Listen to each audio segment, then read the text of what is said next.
Then it's Will Barton, and it's Healed in at the 2 guard. Now here's Leonard. Back to Van Vliet. 7-foot shot. The jump hook, and Hernan Gomez finishes it off. Clark, you'd think that team chemistry would just improve as the season goes along, but maybe not if you have personality issues in that locker room. You know, Kevin, it's one of the most fragile elements in team sports: chemistry, culture, accepting roles, sacrificing your own individual game for the good of the team. And I think it's always a work in progress. And as a leader, as I know you were when you played, I'm sure you were dealing with those things all season long. Yeah, you try to lead by example, but also there's opportunity and times when you have to step up and voice what you see that could be detrimental to your team's success. And the Hornets with possession here. After the basket by San Antonio.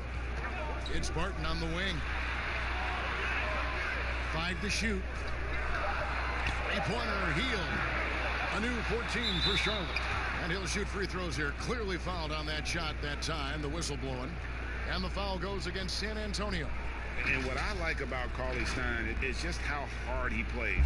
Really both ends, a scrappy player. This is his first trip to the line tonight.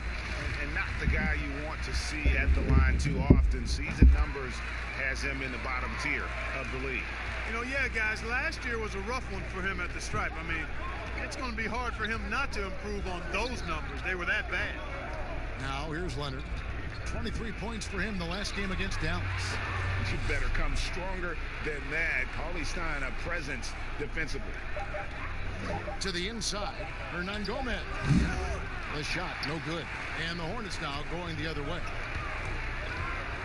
It's Barton with the drive, and the layup's good off the glass. I tell you what, it's almost like stealing to watch how he plays the game from this seat. For San Antonio, they've gone 2 for 4 from the field so far today. Gilgeous-Alexander surveying the D. Bucket is good. Boy, he is looking confident. Love how they're using him so far. And you know what? They're going to keep using him. I mean, he'll be the centerpiece of their offense today. You can bank on that. Now here's Cauley-Stein. Pass to Barton. They kick out to Healed. Connects from 3-point range.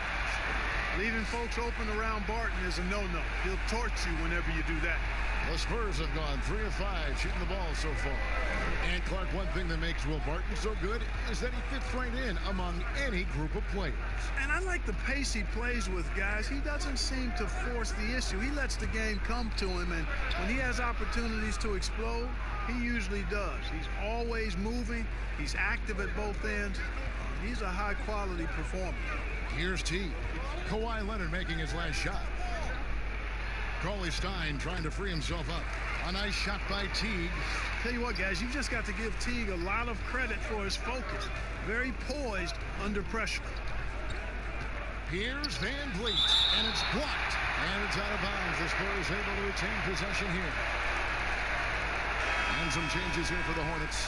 James Johnson checked in for Willie Cauley-Stein. Omari Spellman comes in for Bielitsa. And it's White in for Will Barton. Then for the Spurs, Korkmaz comes in for Hernan Gomez. And it's Bryn Forbes in for Gilgeous-Alexander.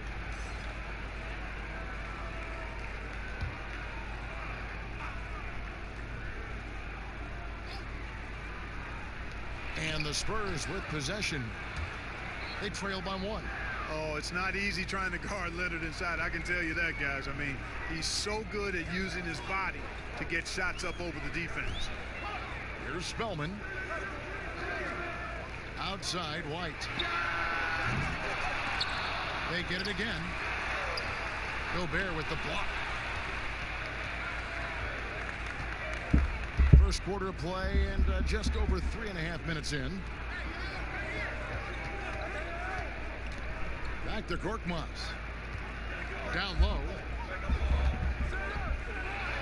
And the shot is good. And once he got to the 10, I think he was surprised to find himself that wide open. Well, this early, they should be showing a lot more energy on defense. It's not there. Now here's Healed. Outside Teague. To the wing right side.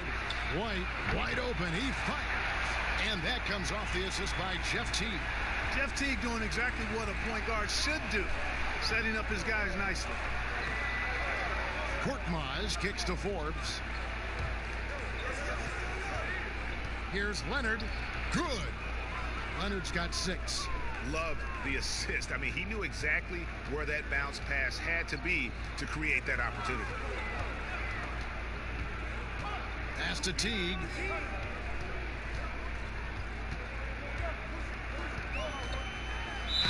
And foul on the shot. He'll shoot 2 at the free throw line.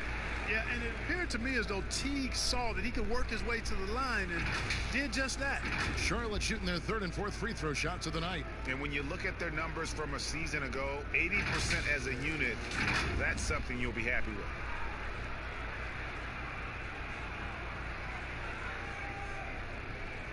Shooting 2.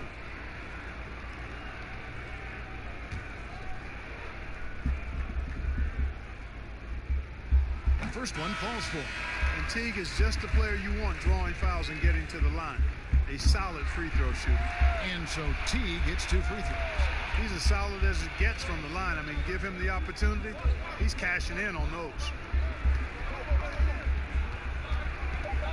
Now Leonard from deep. And the last second attempt does not go in for him. Some great action here early as we end the first quarter. Clark in a tie. We've got more in store for you right after this.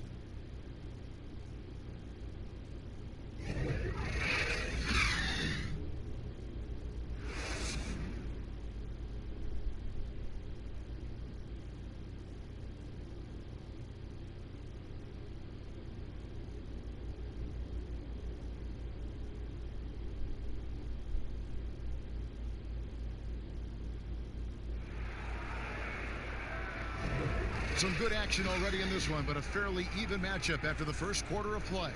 What stands out to you guys from the Hornets in this one? Just stretching out the floor that first. They had the defense scrambling. And you know what? That's what happens when you establish your three-point game early. Puts the defense right up against it.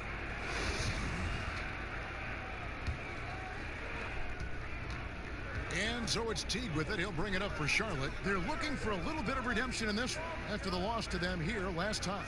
And turnovers were the story for them when they saw each other last. I mean, just a heartbreaking way to lose the game.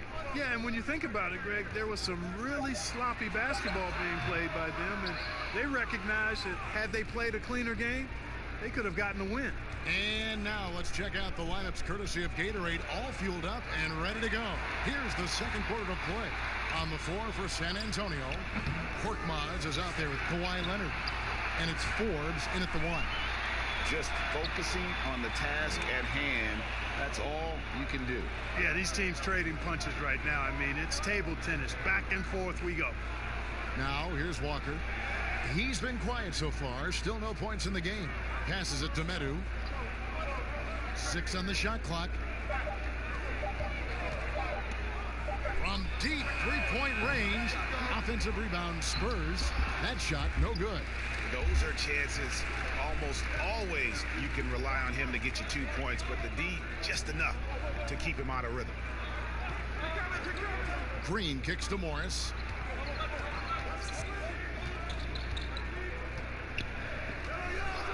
The Hornets need to get a shot off here. Great open look there. White's got the lead up to 4 now for the Hornets. Clark, among the bigs, which one do you think runs the floor the best?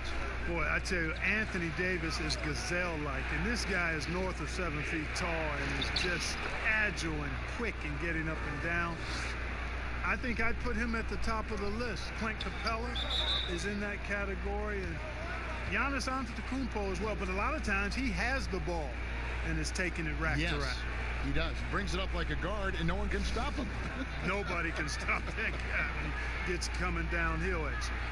And now the first timeout called here for the Hornets. When you watch the Hornets play, you can expect a very controlled game. Yeah, you know, they don't push too much and make silly mistakes. Fantastic when it comes to minimizing turnovers, controlling the pace. They've been one of the best teams at keeping turnovers down since 2014.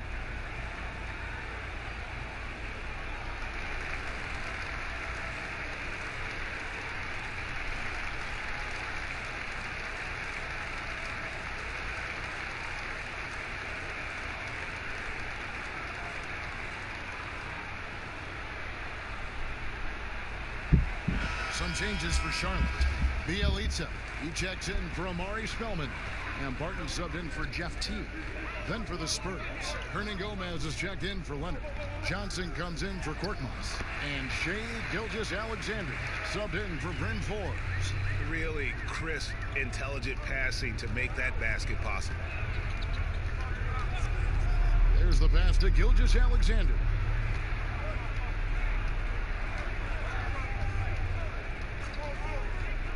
Inside, and finished off by Hernan Gomez. Those plays can make a difference in a game like this. Well, you know it's going to fire up, Greg, everybody on that bench. Making a statement for sure. I mean, we'll see if they can maintain that aggressive approach, guys. Here's White after the basket by San Antonio. Barton outside. Over Johnson. A rebound by the Spurs. Very dangerous to leave a guy like that open. Lucky break there for the D. Charlotte in the lead. Bielitsa finds White. Sweet little floater. White's got 9. Boy, that was a sweet-looking teardrop. There's very little defense for that.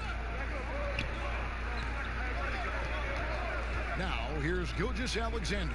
He's tightly guarded. Floats one up. He takes it up and lays it in. Gilgeous-Alexander's got his 3rd basket of the night right there. Barton outside. 1:15 left to play in the first half. Out to Morris. The 3. Walker with the rebound. And they had some botched coverage that turned into no coverage. Hernan Gomez with the ball. And stolen by Barton.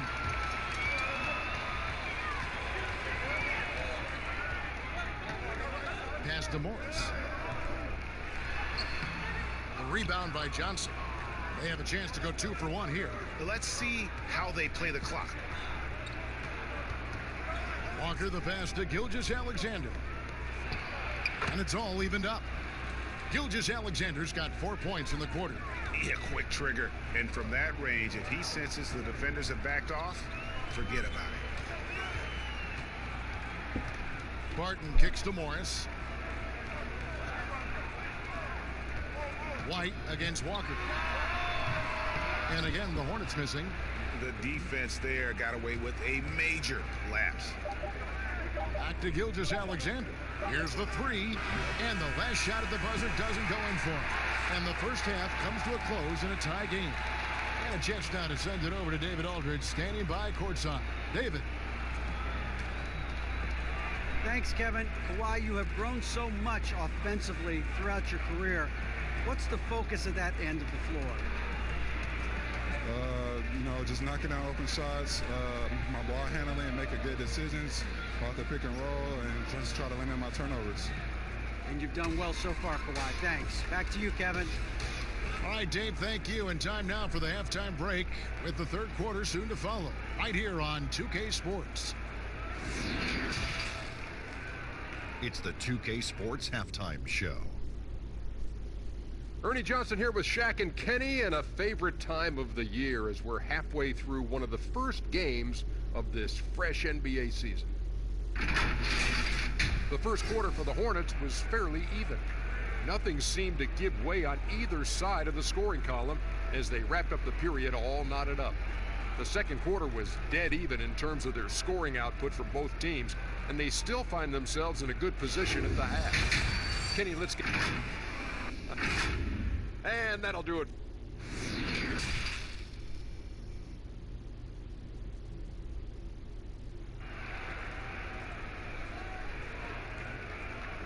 Second half of basketball upon us. We may be in for an exciting finish based on how close of a game it's been so far. Without question, Derek White displaying his skills today. You just love the patience in that first half. Waited until he got the look he wanted. Well, you know what, guys? It was all about efficient offense, not rushing things, taking your time, finding the best shot on every possession. They've got Cauley Stein. Bill Barton is out there with Nemanja Bjelica. And there's Teague. And it's Healed in at the shooting guard. So that's who James Borrego starts the second half with. And we're seeing some great ball movement out of this group, guys. And, you know, guys, the Spurs team dinner's the stuff of legends, just building camaraderie and getting to know one another and being orchestrated with care by head coach Greg Popovich. And they enjoyed the finest restaurants and great food and drink, but the fellowship and camaraderie, probably the most important part of those dinner gatherings. Cauley Stein kicks to Healed. Cauley Stein trying to free himself up. That one's good. The San Antonio leaders get down to 2 as they get the bucket from Healed. I like the play call. Very solid, making perfect use of the pick to get a great look. And Clark, the act of getting dinner, sitting down to a meal. As a team, it brings people together. It really does, guys. And I can't overstate it. When you get a chance to know your teammates off the court, it adds to your ability to play for them on the court. It can't always be just about grind, grind, grind. There has to be some compassion, some caring, some understanding. And sometimes the best places to do that are at restaurants with good food and good drink. And Kawhi Leonard with the slam. And Leonard enjoys jamming it home, Kevin. Got to keep him as far away from the hoop as possible. Leonard against Barton. Kicks it to Healed. Pass to Bielitsa. Shot clock at 6. Here's Teague. No good there. So the Spurs will take it the other way. The game has been very close in a lot of areas, but rebounding has been the one differentiator thus far. And Greg, we've seen it time and time again in games. Effort and determination on the glass can make up for a lot of other weaknesses. And the Hornets call time here. Clark, it seems that guards are rebounding now more than ever. What do you make of that trend? You know what, Kevin? I think it's a function of how the game is played. More and more teams play small ball, where they really don't have a big guy out there or a traditional center out there. You may have guards and wings, and oftentimes your tallest guy might be 6'8". So it makes it important for guards and everybody to rebound the ball. So I think you see more guards getting more rebounds because of teams playing small ball as a function of the three-point shots importance in the game. Pass to Gobert. Got a piece of it and stolen by Cauley Stein. Here's Healed. Rebounded by the Spurs. Here's Korkmaz. No points in the game yet for him. Leonard with no one around. And there's Gobert putting it right back in. And the Spurs lead by 6. There you go. Relentless pursuit of the ball. I love it. He never stopped working. Third quarter action and just under 3.5 minutes have gone. Outside Teague. Gobert with the block. And so the ball out of bounds. Gobert touched it last. And the Hornets making a change here. White's checked in.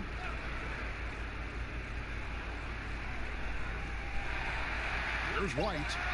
9 points in the game so far. No good on the quick 3. Yeah, just a solid job on the backboard. They are really controlling the inside. Well, they're working the glass, really battling in that area of the game, and that's helped them stake this lead. And only 6 feet tall and shoots. Fred VanVleet's not the biggest, but his toughness, mentally and physically, is unquestioned. And Kevin, growing up in Rockford, Illinois, gave him that perspective. Friends and family gone too soon. Basketball was the path to something better. Take a break. Take a break. 2 shots.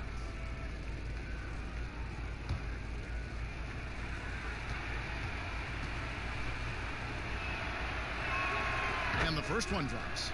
And you've heard the saying on Death and Taxes, the San Antonio Spurs might be that third thing you can count on. Yeah, I agree. A model of consistency, and that starts with culture and chemistry and commitment. And they play smart, they play together, and they rarely beat themselves. And that's one of the reasons the Spurs have been one of the greatest pro sports franchises in history over the last 25 years. Nice pass in here by Charlotte. Just 5 on the clock. The pass to Spellman. That's a 2 from Hield. And the Hornets miss again. Well, he has not been sharp this period. Seems to be a little flustered out there, too. Here's Leonard, and Kawhi Leonard with the slam. It's basically been all him. I mean, he scored most of the points himself. Hornets trail by 10. Guys are looking for a spark here. Yeah, a cold stretch offensively for sure. Hield outside. Charlotte no good that time either. You can see the frustration in the quarter on his face, especially with his team trailing. And here is Van Vliet.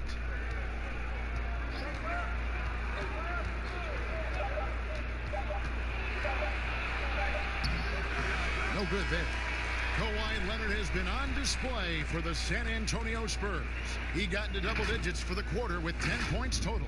We've got more NBA basketball coming your way in just a minute.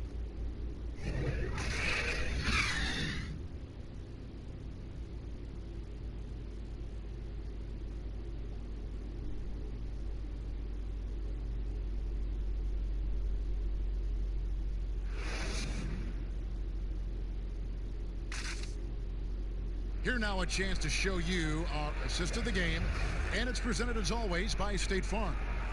And I'm glad this was the pick because I love this pass. Such a great dish. That's what I call court vision. Yeah, and with the accuracy to go along with that vision. I mean, he put the ball in the absolute perfect spot. That's how you orchestrate it. And with 3 quarters behind us, let's see what this fourth period holds in store for us. On the floor for San Antonio, starting the fourth quarter. Rudy Gobert is out there with Medu. Then it's Johnson, and it's Walker in at point guard. Yes, that goes in. Pick works well there. Not much resistance from the D. Yeah, that's not the defense you need. You got to be tougher defensively. Medu passes to Johnson. Walker looking for an opening. And the rebound goes to the Hornets. Ways to get back into it, but they've got some time. The tendency can be to really rush or push the game.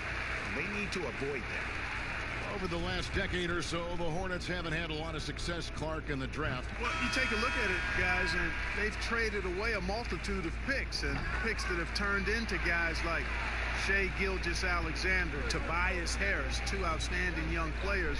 They've missed on the picks they've kept. I think they've got to do a better job of building from within. Martin's checked in for Markieff Morris. San Antonio also making some changes. Hernan Gomez is checked in for Medu, and Shai Gilgeous-Alexander subbed in for Johnson. And we played through about a minute here in the fourth. Hield with the bucket. And you could tell they had that play ready to go. Well done on the inbound. Spurs leading by 6. Gilgeous-Alexander kicks to Hernan Gomez. Right side to Walker. Pass to Gobert. Back falls. Nice feed that time from Walker. Walker's got 3 assists in the game. And so White will bring it up for Charlotte. Following this one, they get to host the Cavaliers. And that game is the second of 2 straight at home.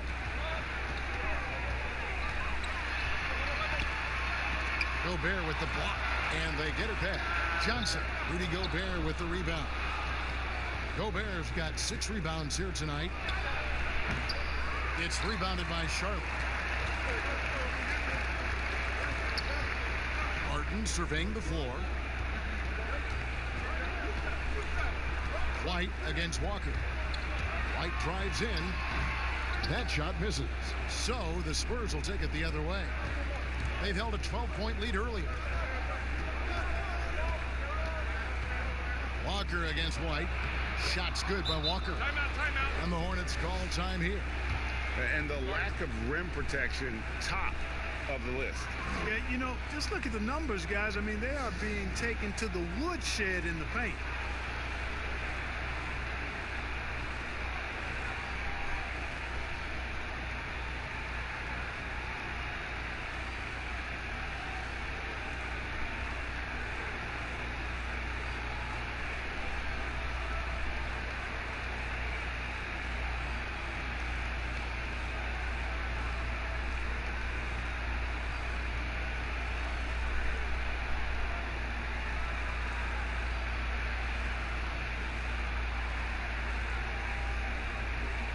Willie Cauley-Stein, he's checked in for the Hornets. Teague comes in for White. Fred Van Vliet is checked in for the Spurs. And let's catch up with our sideline reporter, David Aldridge. Hi, guys. I was able to catch the message David Borrego gave to his team. He is not pleased, and he told them they have to make a push right now. He said, look, we got to make a move, or I've got to pull the plug. Pretty blunt stuff, Kevin. Back to you. Thank you, David.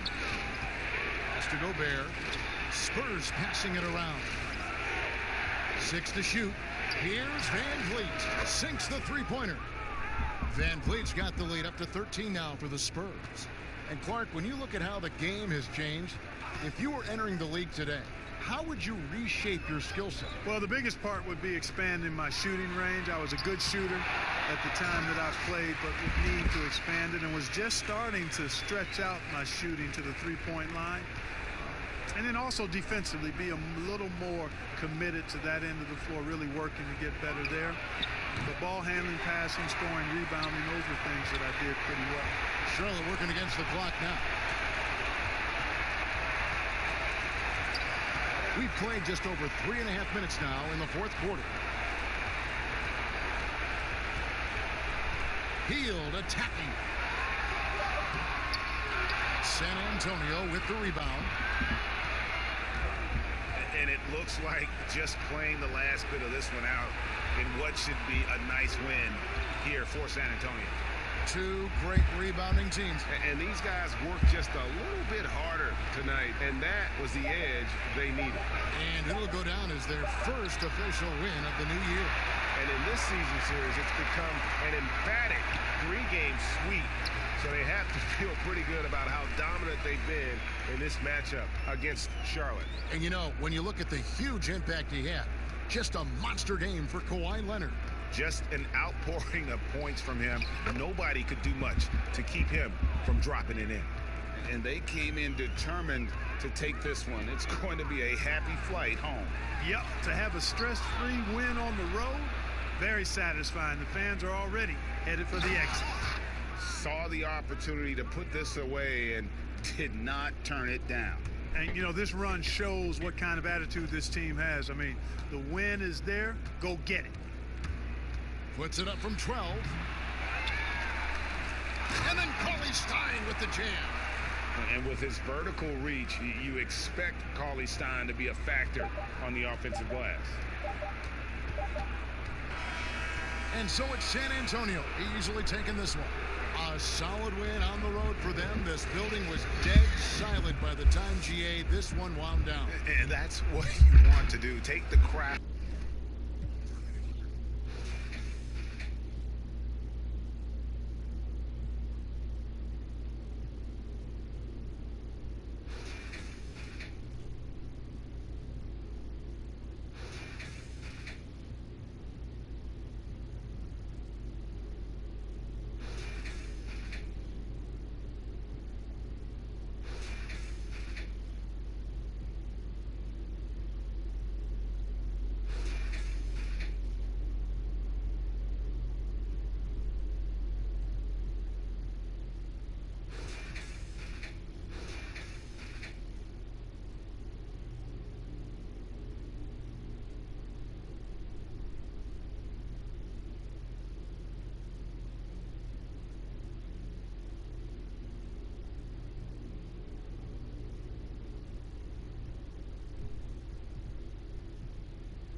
bridge.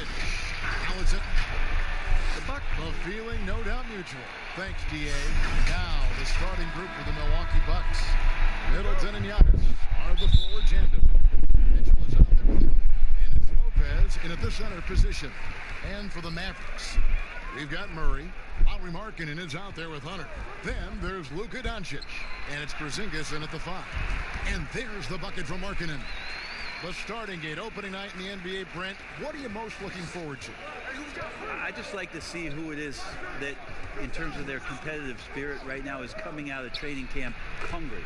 Let's see in the next couple weeks which team jumps out and which coaching staffs have done a great job preparing their team coming out of camp. Now, we know that teams can fall off, Kevin. The talent will catch up. Other veteran teams may get themselves back into a rhythm. But coming out of training camp, how much more together are teams and teams that have made changes? What are they playing like now? What's their chemistry? Exactly. Let's find out how they're going to play this year. Antetokounmpo, no good. Mavericks have gone 2 or 3 here to start out the game. Hunter kicks to Murray.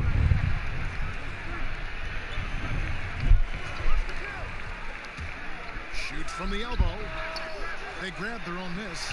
Markkanen can't get it to go. And he gets a lot of points right there at the rim, but the defense determined not to give up the easy deuce there.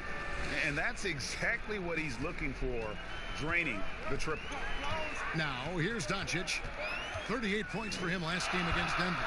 And guys, what impressed me most was his passing. He constantly looked for the open man and found guys in great spots. 2 points. That one goes. Man, he's got that touch working tonight, shooting the ball very well to start this one. Passes to Hill. Giannis outside.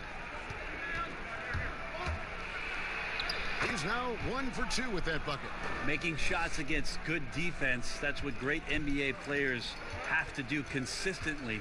And if you want to be elite, which Giannis is, that's a prerequisite. Here's Doncic. The Mavericks keeping it alive. The new 14. And he gets the bucket.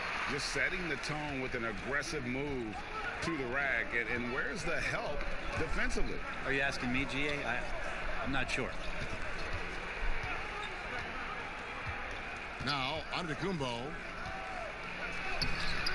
Excellent D there from Markkanen. And the effort never stops with him. No easy shots when he's on the floor. Well, it's about the defensive end, and that's what guys feed off. He gives the effort down there at all times. Yep, that one goes in there. And how about the awareness Hunter possesses, understands when one of his guys has an opportunity. Well, the Bucks are in a good spot with a young superstar entering his prime. And they like the fact that this core has more potential in it. It wasn't just a one-hit wonder as they committed to Lopez. They committed to Chris Middleton. And now they think that they can take the next step with Giannis's growth. And Dallas calls their first time out of the game. They traveled to Milwaukee last time they faced the Bucks, and they came away with the win. And that last one came right down to the wire. The difference for me being the impact they got from their bench. Yeah, without the scoring they got from that second unit, that is not a game they would have won. They needed every one of those points that they got off the bench. Looking at who's out there now for the Mavericks. Mo Wagner's checked in for Porzingis. Powell comes in for Lauri Markkanen. Curry's checked in for Luka Doncic. And Barea subbed in for DeJounte Murray. Middleton can't get it to go. Mavericks have gotten 5 of 10 shots to drop in this game so far. Right at the 50% mark. Curry kicks to Hunter. Some nice passing here by Dallas for 3, and that's good. J.J. Barea for 3. You've got to try to scramble the Jets right here and get that guy off the sweet spot. That's one of the best three-point shooters in the league. Hill drives in, off the left rim and out. So for Dallas, their last game, a loss to the Nuggets. Now here's Barea over Williams. A nice shot by Barea. Barea's got his second bucket of the night. And pro move there. Finds a way to gain some separation against the much taller defender. Yeah, I don't think he even sees a taller defender out there. Just a gifted scorer. Another miss by Middleton. This is a rough stretch right here for him offensively. Seems to be rushing shots.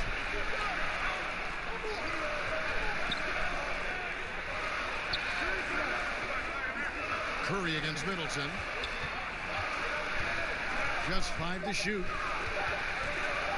Back to Curry from deep three-point range, and that one released in time, but no good. Chris Middleton. And so it's the Dallas Mavericks with their lead standing at 6 points here at the end of the quarter. Their lead is where it is because they've gotten good shots. The worst I've ever heard. And the mosquito, definitely not a good comparison for Giannis. Yeah, more like a condor. But that last name certainly has a lot of people looking for nicknames. Welcome back, everyone. It's Noche Latina in the NBA as we resume action. And before we move on, what do you guys think about what we've seen so far from the Mavericks? Well, pounding the boards is one way to gain an advantage. They simply owned the glass in that first. Well, if you get physical out there, you can control the glass, and that helps you to control the pace of the game. They've got Curry. Hunter is out there with Powell. And there's J.J. Barea, and it's Wagner in at the 5 down low. So that's who Dallas starts the second with. Here's Matthews. Second chance shot, and that'll be 2 free throws coming up. Officials on the call with the foul. Really the right play defensively. If you can't block, force them to the line. The Bucks shooting their first free throws here tonight. Doncic is checked in for Dallas. And then for Milwaukee, Lopez comes in for Kaminsky. And Donovan Mitchell subbed in for Chris Middleton. And the shooting guard, Wesley Matthews, a terrific defender who has no hesitation, Greg, in taking that long 3. A pretty good combination. Weathered an Achilles tear back in 2015, but has remained a steady rotation player. The Mavericks shooting their first free throws of this game. Yeah, last year, collectively, only 74% from the line.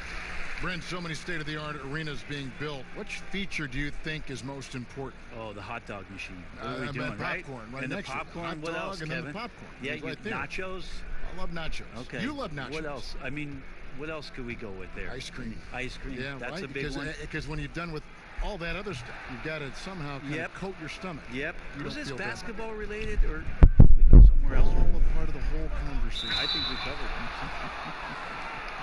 And there's the foul on the shot. He'll go to the line for 2.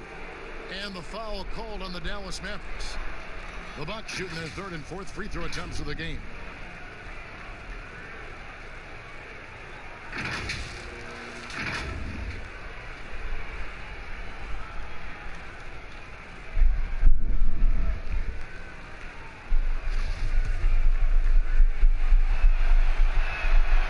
Free throw drops for Hill.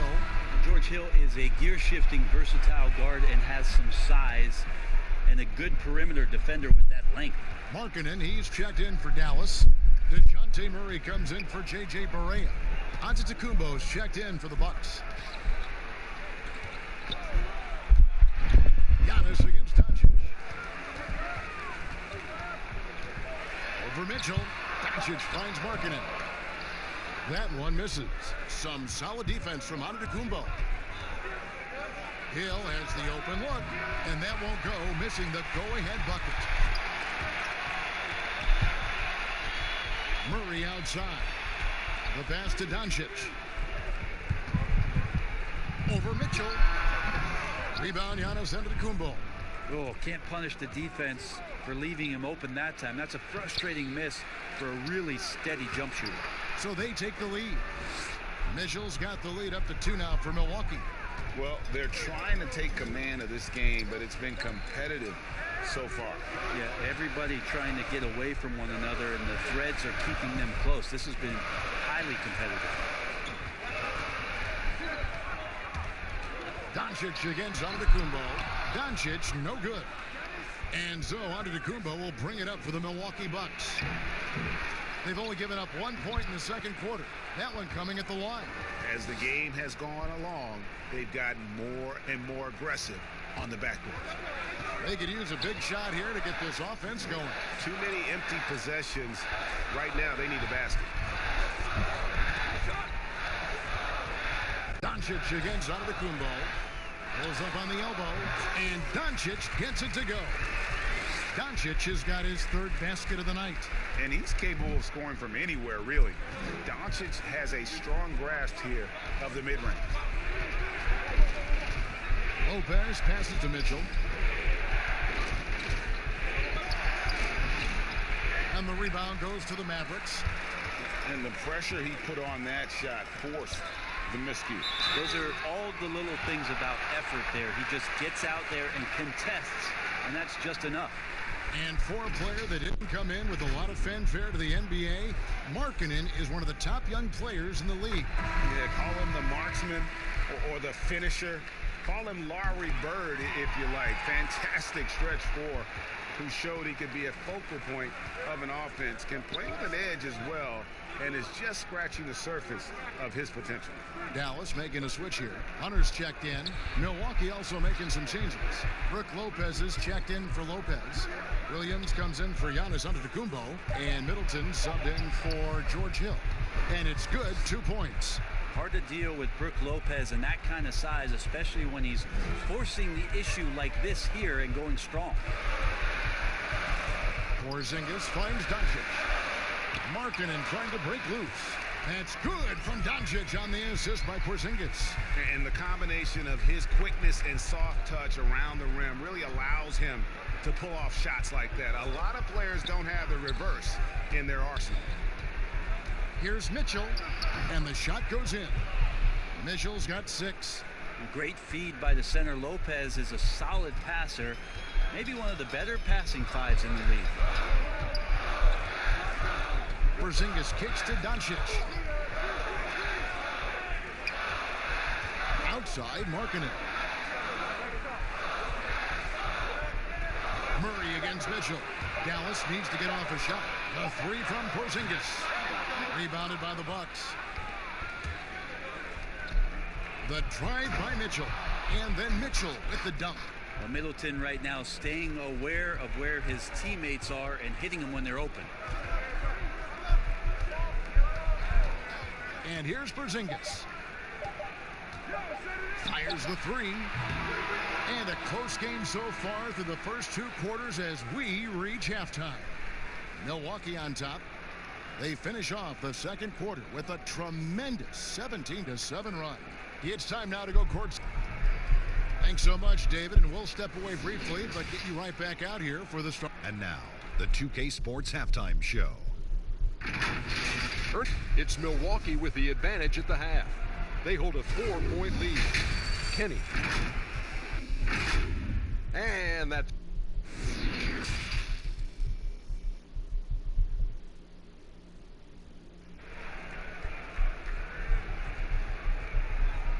And we're halfway through this one. Plenty of basketball left in a game that's been fairly even so far. Donovan Mitchell really making a difference here. Really impressed with the shot selection through the first half. Just taking what he can get from the defense. Yeah, I'm thinking back to the first half and wondering, did he take a low percentage shot? Everything efficient. And on the floor for Mike Budenholzer starting the second half. Giannis is the 4 with Lopez the 5. George Hill out there with Mitchell. And it's Middleton in at the 3. And what I admire about Hunter is that opportunistic attitude. This kid just makes things happen. Murray against Mitchell. Over Murray. Knocks down the step back Jay. Mitchell's got the lead up to 4 now for the Bucks. Dallas shooting well. They're at 45%. In the corner, Murray with it.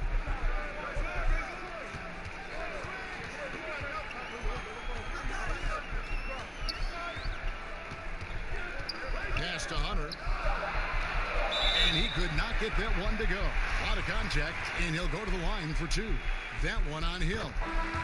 And there, just through activity, Hunter keeps the pressure on the defense. A different look for Dallas. Mo Wagner's checked in for Porzingis. Powell comes in for Markkanen, and Barea subbed in for Murray. Pass to Lopez. Mitchell against Doncic.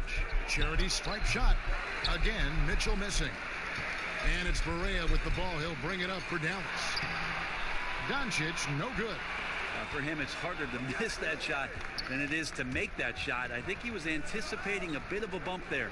Hill passes to Mitchell. No good off the back of the rim. So far, Kevin, the third quarter has not started well. Just 1 of 4. Okay, well, let's go down to David Aldridge for a report from the sideline. Well, Kevin, Chris Middleton was a first-time All-Star in 2019. Now, we all know that Middleton is one of the league's best shooters, but he had to adjust his game to a new system under coach Mike Budenholzer. Middleton said, "I guess that's what being an All-Star is, a team player and a complete player. Not playing for stats, playing for nothing else but to win." Kevin? First-time All-Star and well-deserved. David, thank you. The defensive rules were different when you played, Brent. For example, the elimination of the hand check. Hand checking was huge because great defensive guards like a Derek Harper or a Mookie Blaylock could get their forearm on you and basically move you around rather than you trying to get where you want to go. And the other thing, Kevin, that they did was they didn't allow you to have the time in the free throw line. You have a 2.9 before an illegal defense. It used to be a game really of 2 stars on one side of the floor operating, and the rest of the guys sort of shoveled off in the corner on the other side. All those things have changed with the way the league has gone. For the better. Oh, I think so. Freedom of movement, fluidity of the athletes. It's definitely a better game in terms of the movement. And the Mavericks making a change here. Curry's checked in. The Bucks also changing it up. Bradley's checked in for Lopez. And it's Kaminsky in for Antetokounmpo. Here's Mitchell, and it's blocked. But they'll get another chance. Now here's Bradley. He's covered closely. And that solid play in the paint continues here, guys. Barea against Hill, and it's sent back by Hill. That's pretty much all length from George Hill to get to that rejection. Fouled on the shot and picks up 2 points, so 1 free throw coming up. And defensively, they are on their heels every time the ball comes inside. And the Bucks making a change here. Williams is checked in. Free throw drops for Hill. 1:27 left here in the third quarter. Here is Barea. He's got 8. It's stolen by Hill. Mitchell with it.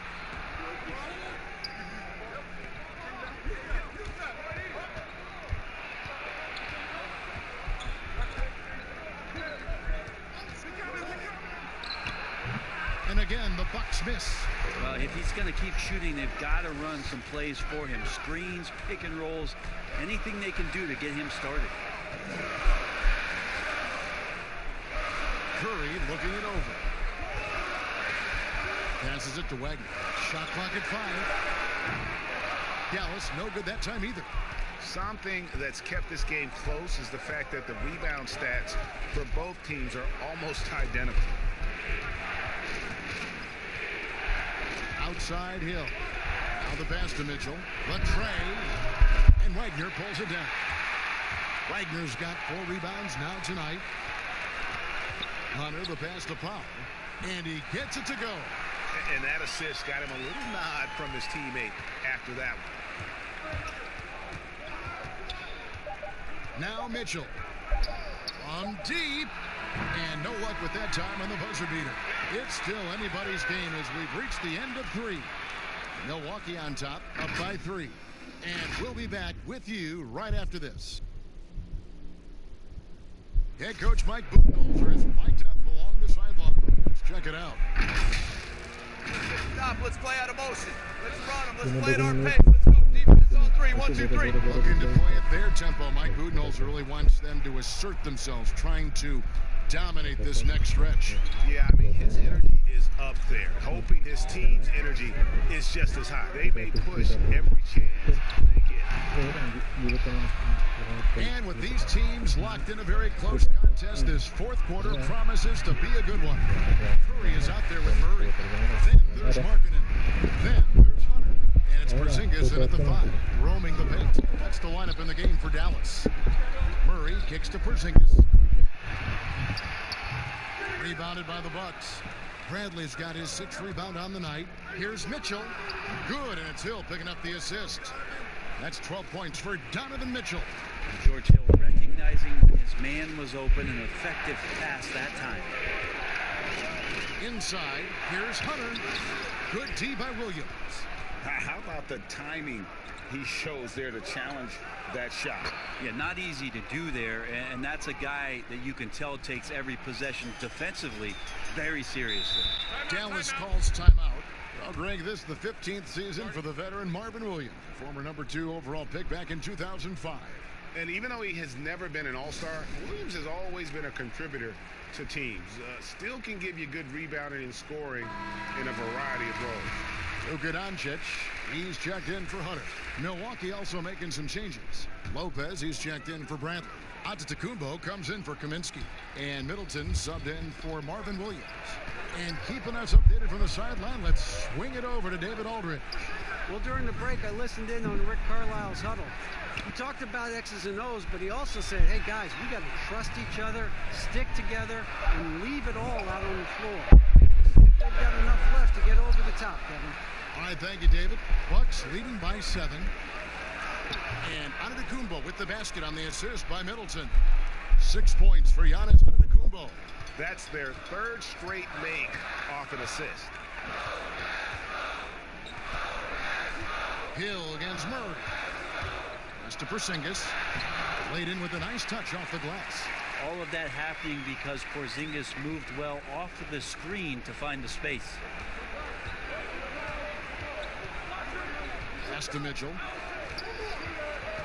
Elbow shot is on the way. That shot no good. Now the Mavericks take it the other way. Not his best night from the field, but looking for other ways and finding them so he can chip in. Here's Doncic. Somehow ignores the tight D and gets the layup. And now it's only a 5-point Bucks lead. The Bucks have gone 3 of 5 here in the 4th quarter. Pretty good numbers coming out of the break. Timeout called, the Bucks. And coaches looking to seize every advantage, maximize every possession. Got to feel good as a coach if you make all those adjustments, pull the right strings. That's what they love to do. And now we've got a moment for our Jordan player of the game, Donovan Mitchell. And the way he's made his mark with his work inside, he's just been a slasher tonight. Always moving, getting to the basket at will, and just seemingly taking advantage of a D that was reluctant to get in his way. Antetokounmpo with the ball. Out guarded by Porzingis. Mitchell against Doncic. The 3. The shot. No good. Now the Mavericks take it the other way. And the dunk by Doncic. How about the poise from Doncic right there? He ups the ante when it's a critical possession here in the game. It's Antetokounmpo on the wing. He's guarded by Markkanen. I didn't see that miss coming. I mean, he's usually been money from that range. Murray, good. And the assist goes to Doncic. And how about the vision there from Doncic? Can make the easy pass and also the difficult one. Now here's Giannis. It's deflected. Over 3.5 minutes through the final quarter now. Here's Doncic. Lopez with the block. Oh, that's out of there. Not a high riser, but Lopez using his frame. A smart block, if you will. He'll find Giannis. Mitchell in the corner. Can they get it? Sinks the triple. Mitchell's got 5 points in the quarter. Yeah, and such a clutch shooter. I mean, he lives with a big shot. And when he's rolling like this, watch out. And the Mavericks call time here.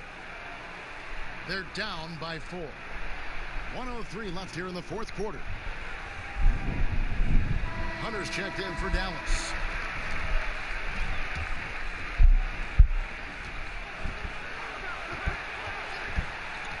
There's a minute left in the game.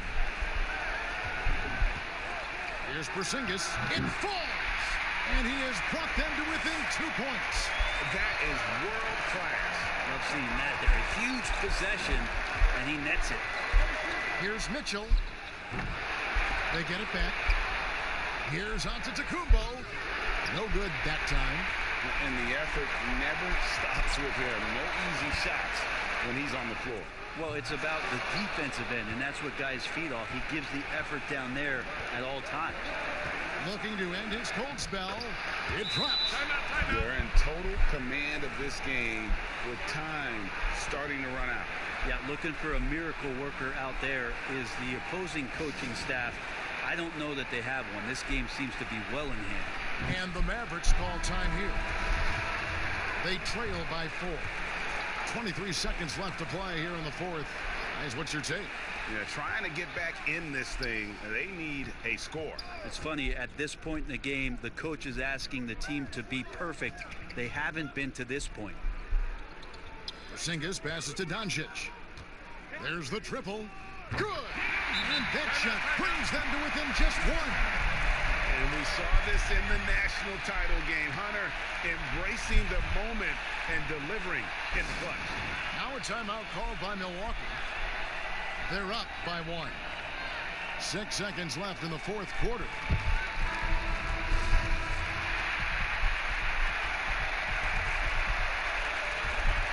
Six seconds left in the fourth. And they commit an intentional foul. We'll see another one of those so they can get into the penalty. Yeah, you can't let them hold the ball and just milk those last seconds away. And an intentional foul right there.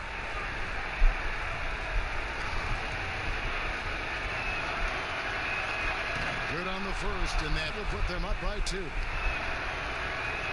Second one is good. Being both at the line, and it's a 3-point game. That last one was a difference maker. It pushed it from a 2-point lead to 3. So a close game sees Milwaukee taking this one. They break the hearts of every fan in the building with a dramatic late victory. And Kevin, this is the kind of win you have to take a ton of pride in. I mean, they battled with everything they had and came through when the pressure was at its highest. And that's going to do it tonight, folks.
Center spot. Talk about how that position has evolved over the last couple of years. I think because of the rules, Kevin, there's not a lot of space when guys are posting up because of the defensive rules right now. You can sit in a post guy's lap, especially if he's dominant. So I think guys, as a post player now, saying I got to go out to the three-point line, I got to go out to the free throw line to be able to have some spacing to make shots. Now let's take a look at the Nuggets opening lineup. They've got Jonas Valanciunas. Jamal Murray is out there with Jaylen Brown. Then there's Tobias Harris. And it's Millsap in at power forward. And for Detroit, you've got Rozier. Joe Ingles is out there with Kyle Kuzma. Then there's Embiid, and it's Gordon in at the 2. Murray, good. You got to feel comfortable when Murray is working the pick and roll. His shooting, speed, and passing all are next level. To the inside, and Embiid throws it down. It really does make the game easy for your teammates when you can lead them to the rim that well with the pass. Harris passes to Murray. Rebound by the Pistons. Gordon deciding where to go with it. And the foul called on Paul Millsap. That's his first foul.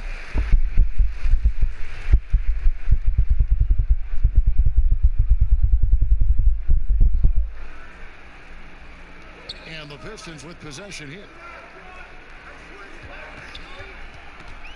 Now Rozier. 5 on the clock. Great job there from Valanciunas not to give any ground on that shot. And it's Rozier missing. Down low. It's deflected. That's another miss. Already they've missed 3 out of 4 to start. And it's Gordon missing. There was a mix-up defensively. Left him all alone. He just couldn't hit it.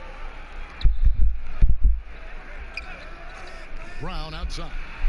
And Harris wide open. He shoots. The shot's good. Brown making the play. Inconsistent from range. When he first entered the league, Tobias has turned that completely around. And how about the transition from Paul Millsap, going away from that star role to being more of a role player here in his later years? No longer needed to carry the torch, if you will, in terms of scoring and rebounding, but he can still give you just a bit of everything else at this stage. Murray kicks to Harris. Valanciunas trying to free himself up. Another 3 for Denver. Beautiful catch and shoot. Look at the pass right on time, and Tobias, he knocks it down. Pass to Gordon. And here's Kuzma. Millsap covering. Offensive rebound. Embiid. And that's good. A nice job in the glass as they pick up 2 on the second effort. And I like to see this. They're calling his number early, and he's delivering. It makes sense, right? You're trying to get off to a fast start, and he can help with that. Scooped up. No good from Valanciunas. This is the shot you want right at the rim. He just couldn't deliver. And Kuzma slams it in. I like that play by Joe Ingles. Doesn't have anything he wants. Keeps the ball moving. Denver's gone 2 of 2 from three-point range here in the first quarter. And with Millsap, you can just see him contribute in so many ways. I mean, a great passer for his position and also very unselfish with his offense. Still a plus defender with how often he is giving up size on the inside. And just trying to get some traction offensively. Boy, it hasn't been pretty. You know, this is a good time to maybe switch up your strategy a little bit. You can't keep doing what you're doing and expect a different result. Big group substitution here for Denver. Plumlee, he's checked in for Jonas Valanciunas. Maxi Kleber comes in for Paul Millsap. Tim Hardaway Jr.'s checked in for Jaylen Brown. And it's Jalen Brunson in for Jamal Murray. Gordon dishes to Scott. Smith up top. Again, the Pistons good for 2. And so assured.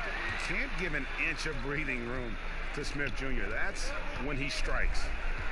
Brunson finds Hardaway. Beyond the arc. That shot off. And Detroit the other way now. Gordon goes in, and that one drops.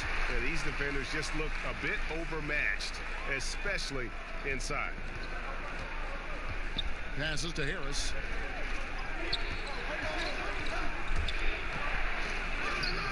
Rebound by Smith. And so it's Smith with it. He'll bring it up for Detroit. 5-second differential between the shot clock and the game clock. The Nuggets trail. On the wing, Hardaway. Defended by Gordon.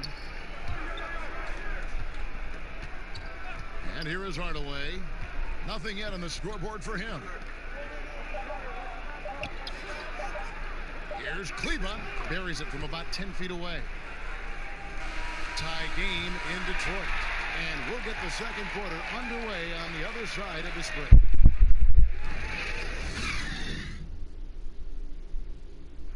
A native of Cameroon, Joel Embiid talks about making a quick transition to the United States. Not knowing English, obviously I do. And that unique sense of humor, Greg, is a specialty of Embiid's. He's a fun-loving guy who's become a must-follow on social media. And the transition he's made has been remarkable.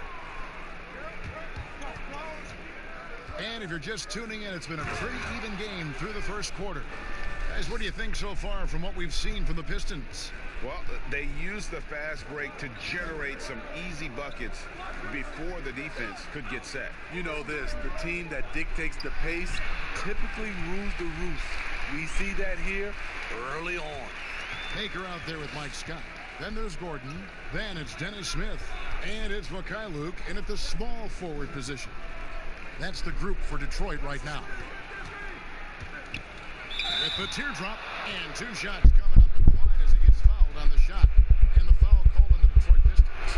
Denver shooting 2 shots from the stripe in this game. Opening day, Steve, for some teams it's a fresh start, and for others it's the first step towards settling unfinished business, taking care of what they didn't do the previous season. Yeah, you're right, Kevin. I think that those teams that came very close to maybe winning a championship or being there, those are the guys that are hungry. Those are the organization. They are chomping at the bit to start the season. Denver shooting here about 46% for the game. Now here's Brunson. D right on him. Rebound by Smith. The Pistons lead it. A nice shot by Mikhailuk. Willing to work the ball to his open teammate. Smith Jr., this is what leaders do best. Brunson the pass to Harris. Score the basket, his third after 5 shots. Some guys just understand how to generate points. He's one of them.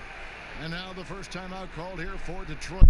Well, it's a player's league, but certainly coaching has its place.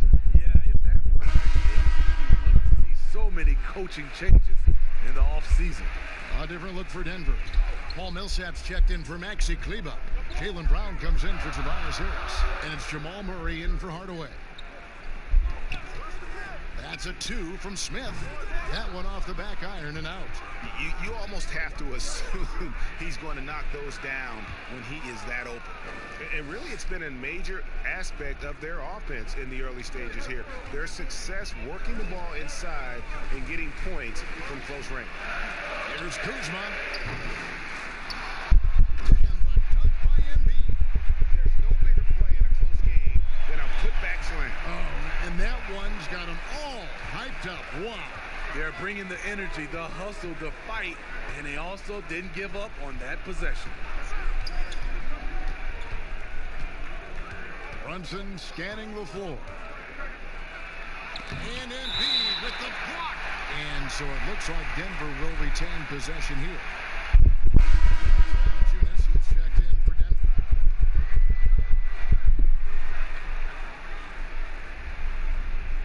Clock at 4. Here's Brunson. It's good. It's his second basket. He's shooting 2 for 4. Nothing went right on that offensive possession except the result. Well, the brand new Little Caesars Arena here in Detroit. How are you feeling this, Smitty? GA, it's a great state-of-the-art facility. Glad the new location is in downtown Detroit. Hopefully, an iconic venue for an iconic team. Look at the big man Valanciunas showing off the playmaking skills. And on our sideline, our reporter, David Aldridge. Well, Kevin, Dwayne Casey was the 2018 Coach of the Year, but as as we all know, he was fired after that same season by the Raptors. Case has found a home in Detroit. Casey said, "I have no regrets." Winston Churchill said, "Success consists of going from failure to failure without losing enthusiasm. And that's what I've done." So, Kevin, Dwayne Casey is still pounding the rock. He sure is, and I like that Churchill quote as well. Thanks, David. Pass to Rozier. Fires the three. Detroit, no good that time either. And close to making the defense pay for the lax coverage that time. Murray, and that one clearly a foul. Gets the whistle, and 2 shots coming up. And I have just been so impressed with the way Jamal Murray has adapted to his game. Keeps pushing himself every offseason to make the most of his abilities as a player and continues to be a consistent threat from the outside. Detroit making a switch here. Mikhailuk is checked in. Mason Plumlee's checked in for Denver. Tim Hardaway Jr. comes in for Jalen Brunson. Mikhailuk passes to Ingles. Rozier with the ball. The shot's good on the assist by Ingles. Ingles has got 3 assists in the game. Hardaway for 3. Now on the scoring column with that bucket. 1 for 2 this game. A much better quarter for them shooting the ball. Just 2 seconds between shot clock and game time. Now here's Rozier. He's got 5.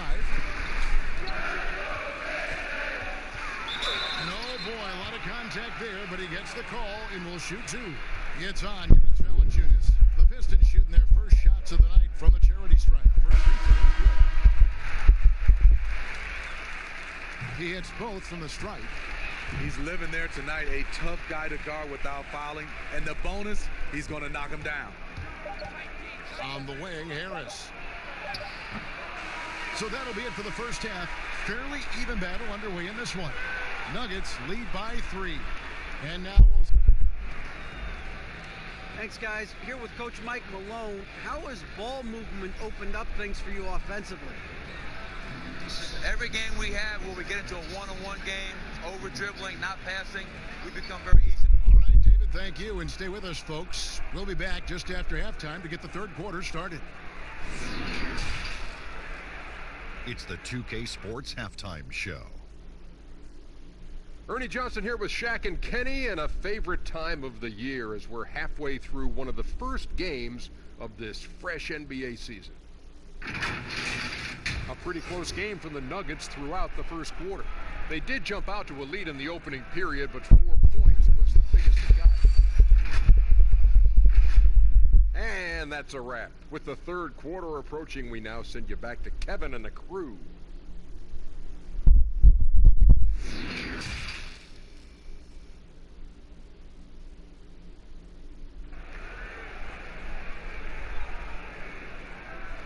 We've got second half action for you. If the next couple quarters are similar to the first, this one could go down to the last possession. You look at Tobias Harris. He has really been playing well. Well, we'll find out if there's an answer for him over the break. He was scoring with ease in that first half. I think both sides probably adjusted a few things. The key for him is to bring the same level of energy over these last 2 quarters. So out there for the Nuggets right now, Paul Millsap out there with Harris. Then there's Jamal Murray. Then there's Brown. And it's Valanciunas in at the 5. How much do you love to see the turnaround? Murray dishes to Millsap. Valanciunas with the ball. He's still scoreless so far in this one. Murray, good. You gotta love whenever Murray goes straight up with the jump shot off the pass. He's so good at reading the defense. Rozier the pass to Ingles.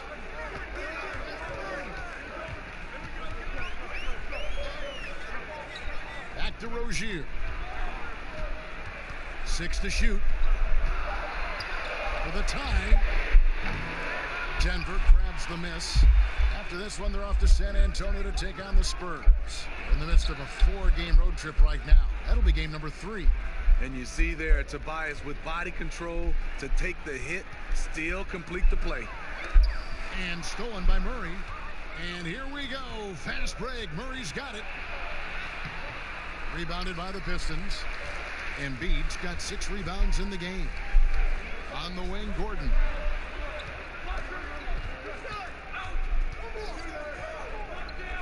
The pass to Embiid over Murray. And Embiid, the bucket on the assist by Eric Gordon. And that's 10 points for Joel Embiid. Well, what's not to like about Joel Embiid? A physical specimen at over 7 feet tall, with all the skill in the world, and a personality made for starting. Rozier, the pass to Ingles. Now Kuzma. That one goes in. Kuzma's got his second bucket tonight. Doing great things at the offensive end. 3 for 4 to start this half. You talk about Embiid's personality, whether it's on the court or through social media. Greg, he's not shy speaking his mind. One of the best trash talkers in the league. He doesn't hold back, but it's never personal. He's embracing the spirit of competition.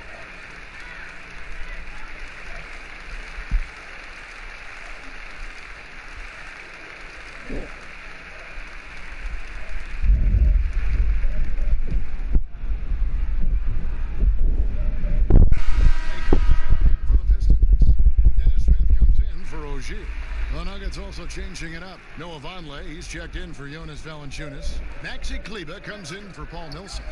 And it's Jalen Brunson in for Murray. And the call will be against Thon Maker. That is his first foul of the game. And the Pistons making a change here. Mikhailuk is checked in. Pistons on defense. It's a one-point game. Round kicks to Brunson. 6 on the shot clock. Back to Brown. Three-pointer. Drills the three-pointer. Great to see Brown drop that perimeter jumper, showing off his terrific stroke from beyond the arc. Smith, the pass to Embiid. And they double up Embiid. Pass to Mikhailuk. Pistons passing it around. That's a 2 from Gordon. The shot comes out. Now Denver takes it the other way. Passes it to Brown. There's 1:40 left in the third quarter. Pass to Kleber. Over Maker. And again, it's Denver. Defensively, Smitty, why do we see more full court press in college than we do in the NBA? You know, the guards are better at the NBA level. And I think also your 5-man, usually a guy who can't bring it up, they're pretty good at the NBA level. Just overall, Kevin, the skill level at the NBA level is better at college, so you can't really trap guys and pick on one guy who's not equipped. Brunson with it. Now Smith defending. Brunson kicks to Vonleh. Finds the bottom of the bucket from 13 feet out. Vonleh's got his first points of the game. And ever since halftime, they played precision basketball offensively. You know, the coach has had something to say about that.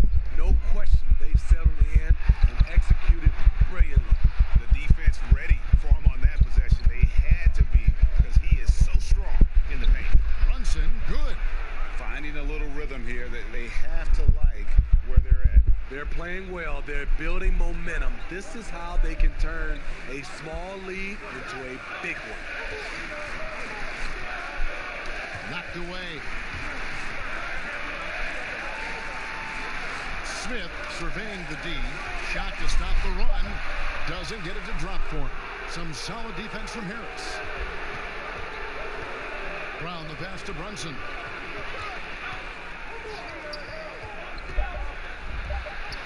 Good work there as it goes. Brunson's got the lead up to 12 now for the Nuggets. Well, you like how aggressive he is, making a play at the rim against length.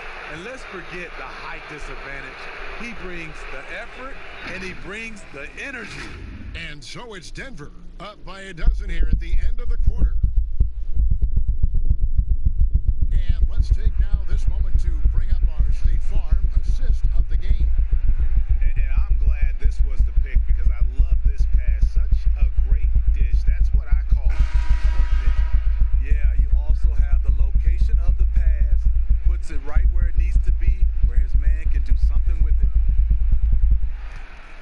And there may not be a lot of drama down the stretch as we head into the fourth quarter, but stranger things have happened. All right, now a chance to set the floor courtesy of Gatorade. Fourth quarter action, all fueled up and ready to go. On the court for the Pistons, they've got Kyle Kuzma. Baker out there with Scott. Then there's Terry Rozier. And it's Luke in at the shooting guard. Here's Murray. It's good. And the Nuggets lead by 12. And the confidence from Murray, just so efficient from the interior. Rozier against Murray. And the basket by Rozier. I tell you what a good thing that he showed up today, because without him, this thing would already be over. Murray finds Harris.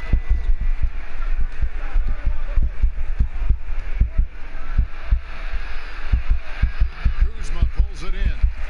And his pure defensive effort changed that shot from an easy one to a tough one. And you know, technically, it's a high percentage look, but this is why we play the game. Here's Murray. Kuzma with the defensive effort. Pistons trail by 10 out to the right wing. No one near Rozier as he lets it fly. Out to Kuzma. Rozier looking around. Tries again. And it's wide right. It's off the rim. Denver's gone a very strong 4 for 5 from three-point land in the ball game. Tries from 7. Count it. And 12 points for Tobias Harris. Nice bucket. The polished inside game. Something Harris relies on. Baker kicks to Kuzma. Rozier for 3. Denver grabs the miss. He's been of no help stretching the floor tonight. Just 1 3 in the first half. Nothing in the second. Rozier with the steal. Here's Kuzma, and some very quick points for him on that possession. A willing passer who's still learning. Maker keeps his eyes up and makes the unselfish play. Here's Harris.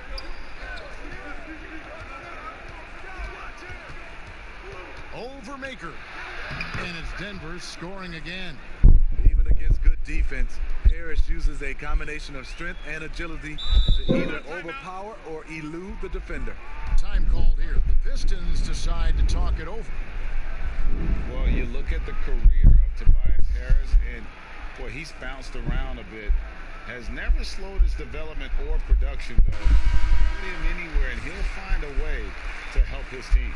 And now let's present our Jordan Player of the Game, Tobias Harris. And he's had the hot hand tonight, Kevin, no doubt about it.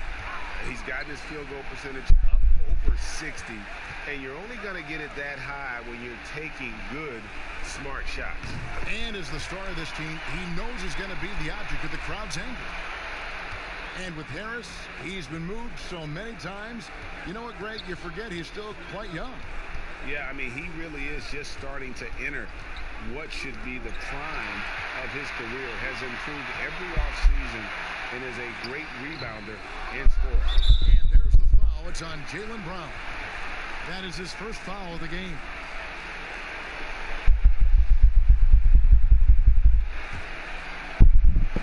And it's Kuzma with the ball for Detroit. So far in the fourth quarter, they've allowed just 6 points. And with that, the Denver lead is cut down to just 8 points with the bucket from Embiid. Wow, fired that bounce pass in there. Beautiful. Gordon against Brown. Here's Murray. Good, nice job down low. Murray's got 4 points in the quarter.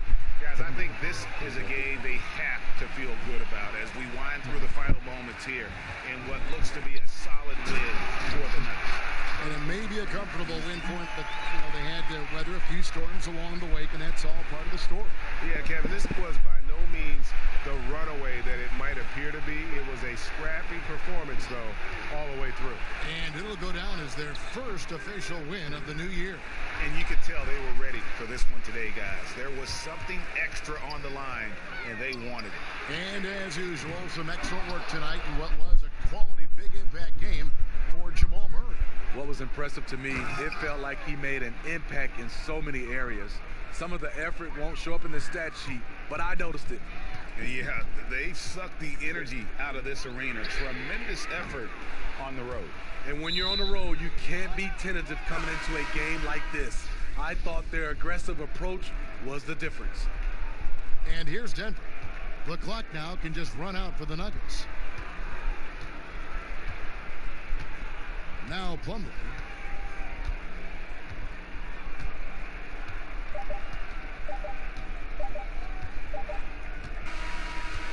So it's the Nuggets winning this one easily.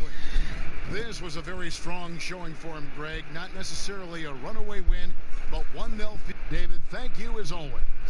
Well, folks, that's going to do it for now.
Hello and thanks for joining us on Noche La NBA, the NBA's celebration of Latin heritage, both among its players and fans.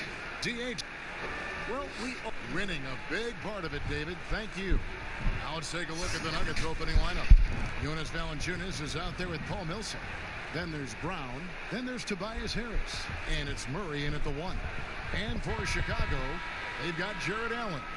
Zach LaVine is out there with DJ Augustin. Then there's Davis. And it's Hutchinson in at the small forward. And in Chicago to start out, outside LaVine.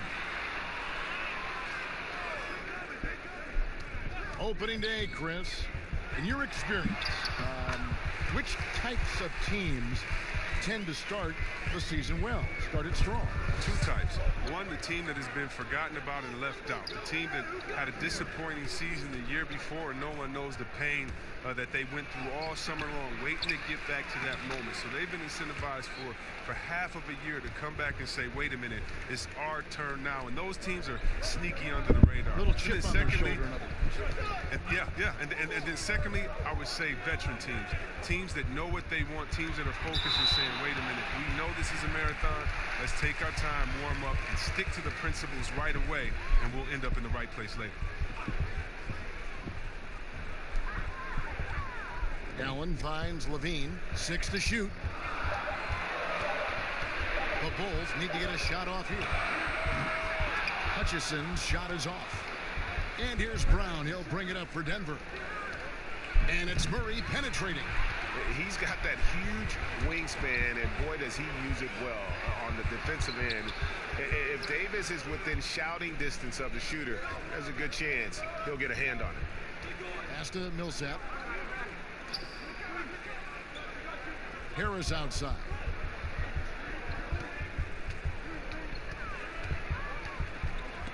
It's stolen by Davis. Here's Augustine. Nice D from Valanciunas. And the activity he shows around the rim is why he is such a respected defender. Yeah, you can see why he's established that reputation. Strong understanding of how to defend at the rim. Back to Murray. Down to 5 on the shot clock. Takes a 3. Offensive rebound. And the dunk by Valanciunas.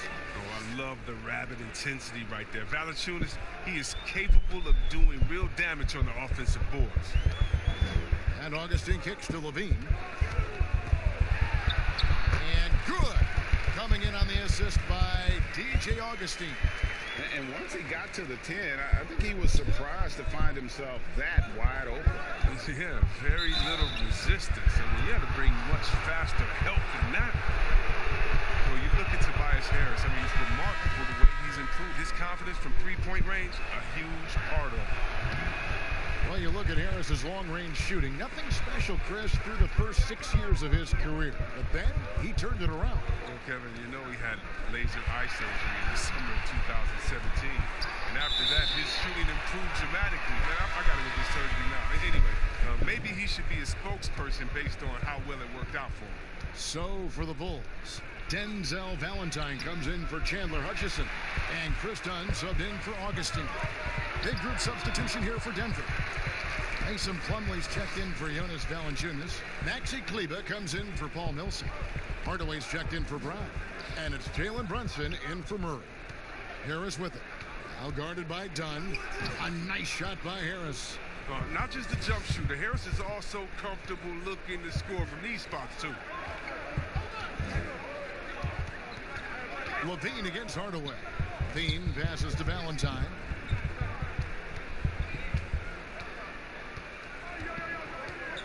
Loads it up for Davis, and Davis throws it down.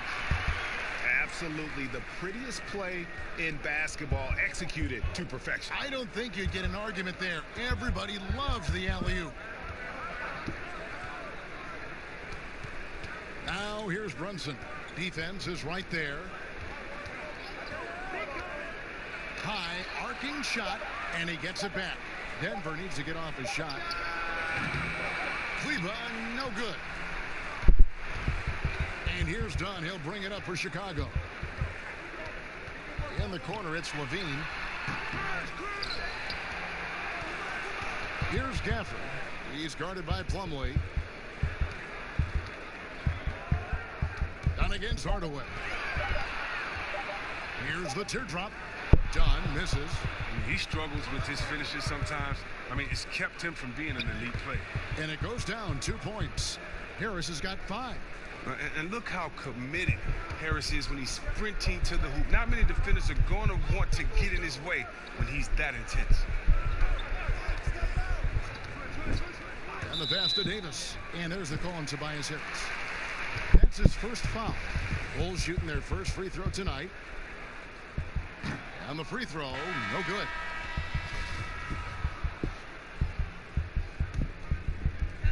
There's 10 seconds left in the first. The feed to Davis. Misses in close. And typically he has the touch to finish when he's in tight, but not sure on that possession. At the end of one, a closely contested game so far. Nuggets lead by 1. Let's take a quick break now, and then it's on to the second quarter after this.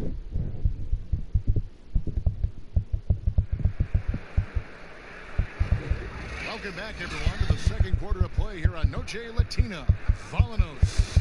And from what we've been watching, guys, with the Nuggets, what are you seeing out there? aggressive at running guys to the backboard. You could tell it was part of their game plan coming in. Well, governing the split of second chance opportunities, Jay, I mean, that's what has them in the lead after one. Davis is out there with Prince. Then it's Chris Dunn. Then there's Valentine. And it's Gafford in at the 5, roaming the paint. That's the Bulls 5 as we get into the second quarter.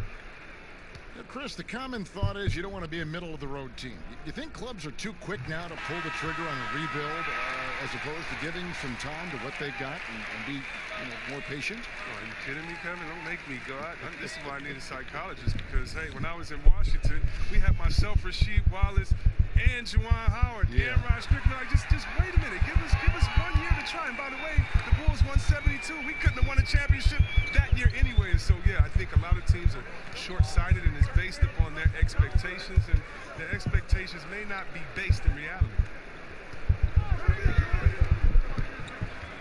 Brunson scanning the floor. Pocket 6. From deep three-point range. It's hauled in by Dunn. Chicago leading. Pass to Valentine. And he gets the whistle. 2 free throws coming up. Tim Hardaway picks one up. I tell you what, he earned his money on that foul. The Bulls have made 2 of their previous 3 free throws in today's game. Yeah, a year ago, though, Kevin, 78% conversion rate from the free throw line. So that's a nice all-around effort.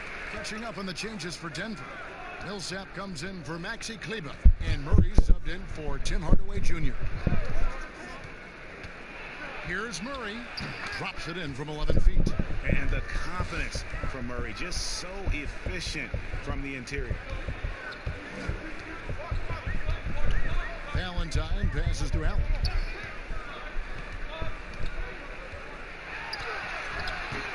Chicago now working with the new shot clock, and he recovers it. Augustine, that's good. Well, that's almost a sure thing when you leave him that wide open on the perimeter. I mean, that's his sweet spot. Now here's Brunson. Running by Augustine. Vonleh. Good for the basket. Starting off 1 for 1 with that shot. And they've done well at taking advantage of some late defensive rotations and getting the ball in the paint. Out of Willard High School in Georgia, Jaylen Brown was ranked 2nd in the class of 2015 after Ben Simmons. All the powerhouses came calling. He went the unexpected route, choosing UC Berkeley. And the basket by Hutchison. And the Bulls lead by 4. I mean, it's just fun to sit back and enjoy watching him operate. And that's what it looked like the D was doing as well. They're just sitting back and watching. Here's Millsap, and it's sent back by Allen.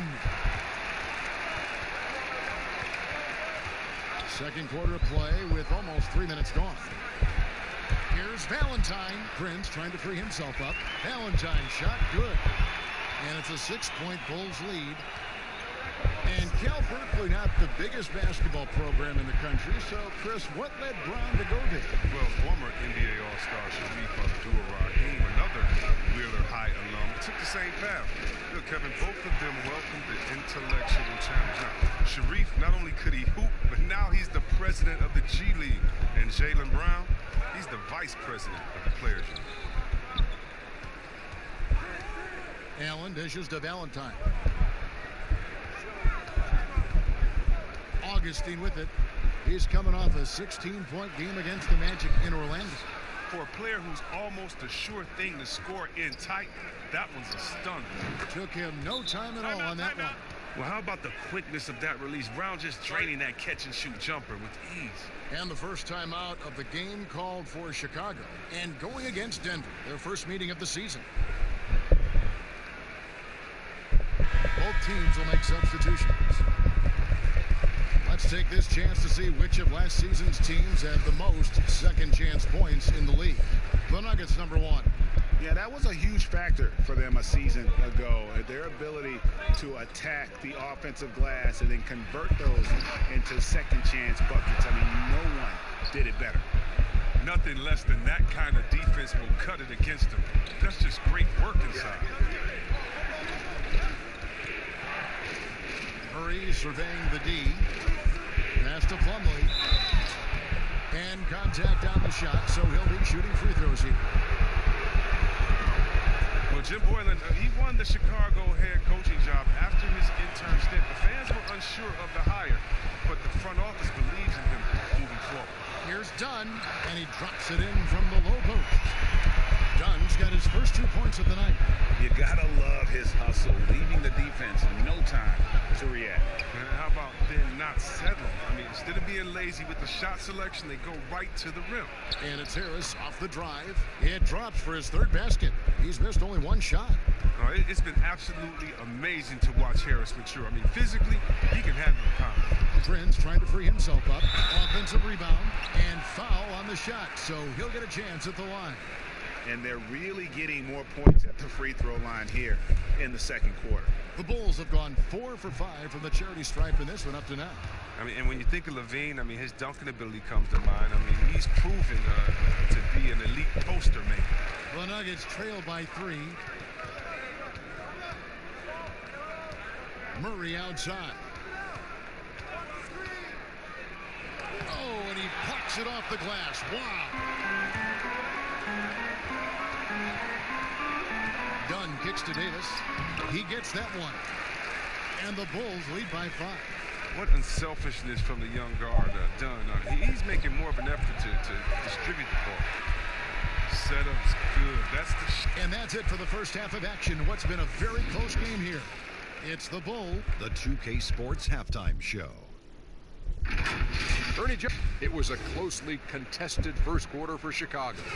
Some good action during the period, as it was just a 1-point game at the end of one. They asserted themselves nicely in the second quarter and now have a fairly comfortable 5-point lead here. And that'll do it.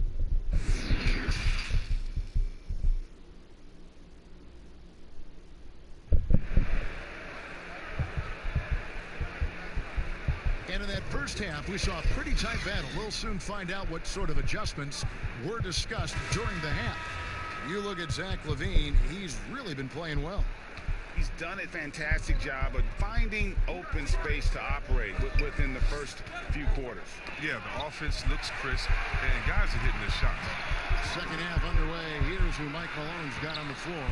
They've got Tobias Harris, Murray out there with Jaylen Brown. Then there's Jonas Valanciunas, and it's Millsap in at the 4 slot. Murray, the pass to Harris. The 10-footer buries the jump shot. Harris has got 9. Guys, that's just really unstoppable. He poses a ton of matchup problems for whomever he's facing. Here's one of the most versatile scorers in the game, Tobias Harris. He had some great teachers, too, including Hall of Famer George the Iceman Gervin. Yeah, well, check this out, Kevin. His father was Gervin's agent late in his career. I mean, from age 10, Tobias got to train at Gervin's facility every summer. And they still work out to this day. That's a real one. Harris learning from a great how to get buckets. And he can do a lot more damage to the rim than that when he wants to. Oh, you're right. And with the lead they're enjoying, I'm surprised he didn't put a little something extra on that one. Buries it from 3-point range. Harris has got 5 points now this quarter. Oh, what a beautiful shot by Tobias Harris. I mean, he's getting very consistent from there.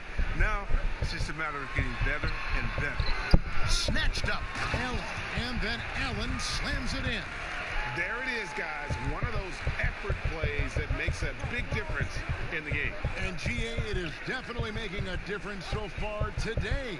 And Kevin, this is why his teammates respect him. The hustle, the energy. Gotta love it. And it will go, and the Bulls' lead is cut down now to just 6 points with that basket for Murray. Bean passes to Augustine. Some nice ball movement by the Bulls. Fires from deep. It's rebounded by Paul Millsap. And so it's Murray who brings the ball up for the Denver Nuggets. After this one, they're off to San Antonio to take on the Spurs. That is game 3 of this 4-game trip. The Bulls leading by 6. Here's Hutchison. That's in. Augustine with the assist. Augustine's got his 3rd assist on the night. Oh, it's all about the assist on that play. He puts it in the perfect spot. Millsap trying to get open, and it's Brown missing. And he did everything he could to make that shot as difficult as possible. Excellent D, avoiding fouling and got in a perfect position to alter the shot. From downtown, here's Davis, and the call on the shot that sends him to the line. Paul Millsap picks one up. Yeah, good job to take it right at the D. The Bulls have had 7 opportunities at the free throw line and made good on 5 of them. So it's both teams making substitutions here. We're talking about number 1 options at the offensive end. There's a mentality, right, that you got to have as the teams go to score, isn't there? Oh, yeah, definitely. Let's look at Harden. He can go 0 for 7, and then he expects to go 27 for 27. How about Curry? Have you ever seen Thompson when they said, oh, my God, Klay Thompson is off. Last game, he only had 11 points. Well, when that happens, you can bet your last dollar that the next game, he's going to make every shot. And so what it is, again, a short memory. Whether you make a lot, so what? I'm going to do that again tonight. And if you missed a lot the previous night, so what? That wasn't this night. Let's get it right now. We've gone about 3.5 minutes into the third now. Here's Brown. No good, unable to end this run. The Bulls leading by 13. Levine wide open. Plumlee with the rebound. He makes a lot more of those than he misses. Not sure what threw him off right there. And there's the whistle. That goes on Chris Dunn. That is his first foul of the game. There's a minute left in the third. Brunson the pass to Plumlee. Blanketed by the D. Fights to the rim for the layup. Man, can you always depend on him or what to lead you to the right place with that pass? Money.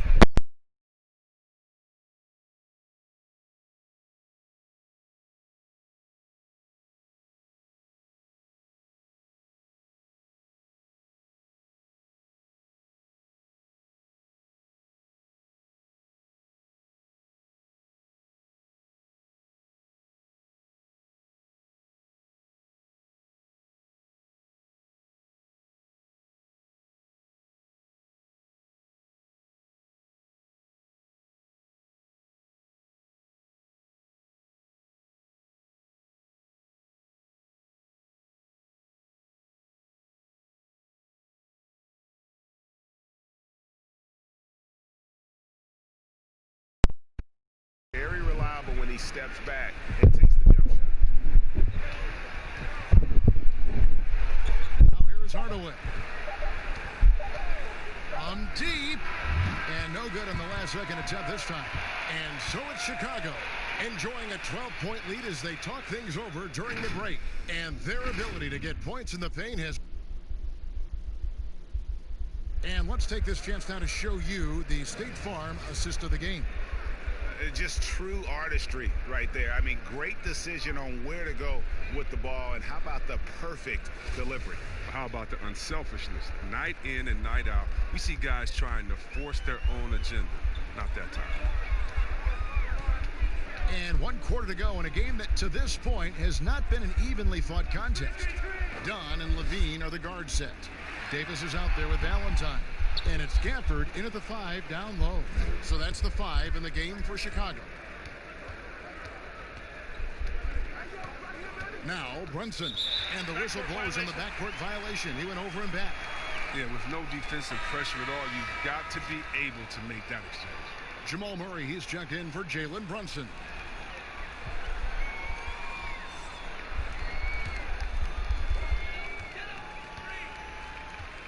Murray against Dunn.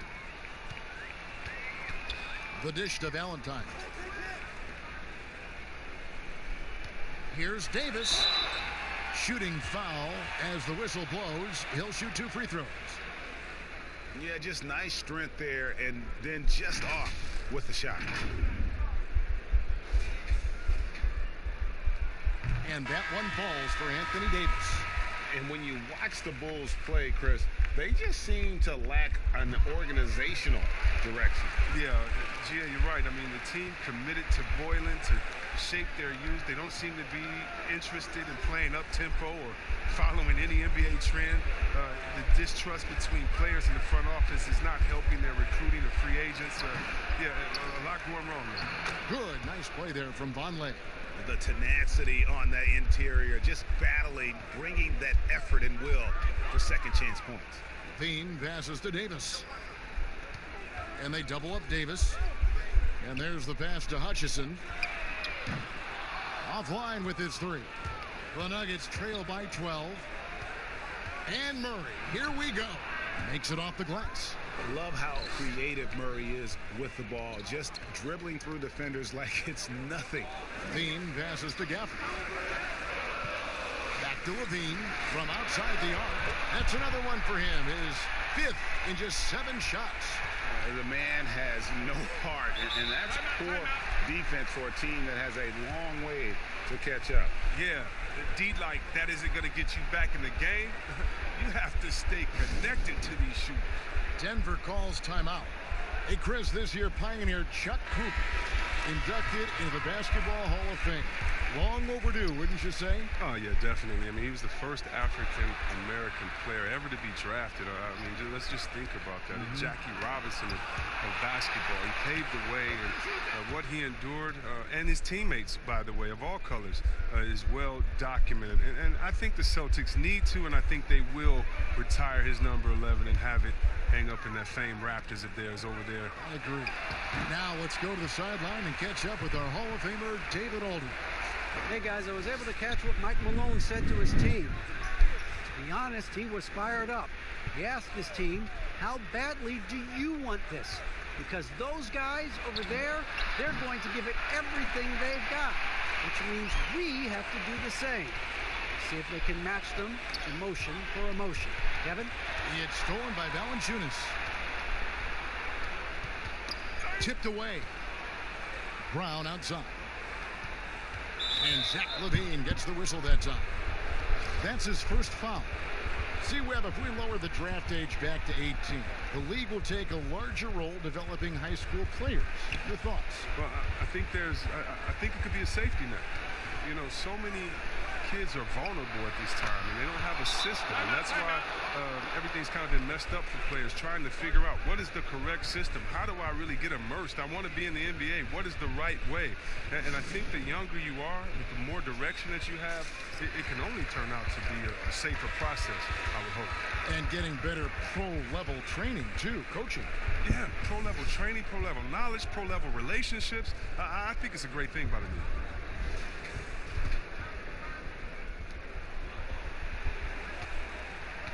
Augustine against Murray. And here's Augustine. And foul on the shot, so he'll get a chance at the line. Paul Millsap picks one up. The free throw drops for Augustine. And so he makes both from the line. We've got 1:48 left in the fourth quarter. Now here is Harris. Tight defense on him. And no good. And the Bulls going the other way now. Here is Augustine. Pass to Davis. And good. Coming in on the assist by DJ Augustine. Augustine's got 5 assists in the game. Passes it to Harris. Fades away. Almost, but it rolls out. Chicago leading by 14. And these are the types of games where one team clearly has the edge. Tonight, it will be a win by a large margin for Chicago. I think the attitude was very impressive. Definitely a competitive game, and they fought through it each step of the way. Absolutely. They put on a tremendous performance in terms of the effort and intensity. This was a well-deserved win. And it'll go down as their first official win of the new year. And once it becomes official, this win gives them a nice confidence boost against this team. They'll face them twice more this season. And you know, looking back at all the contributions tonight, it was a really phenomenal all-around game for Anthony Davis. Well, the best work he did came on the boards. Nobody could match his intensity. His rebounding played a big role in this win. Murray for three. Hits it from three-point range. And Murray has such a soft-looking shot, especially from deep where he is just lights out. Augustine with it. And so Chicago takes this one, and by a big margin. Even early on in this one. Thank you, David. Great interview once again. And that about wraps it.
So the opening lineup for the Suns.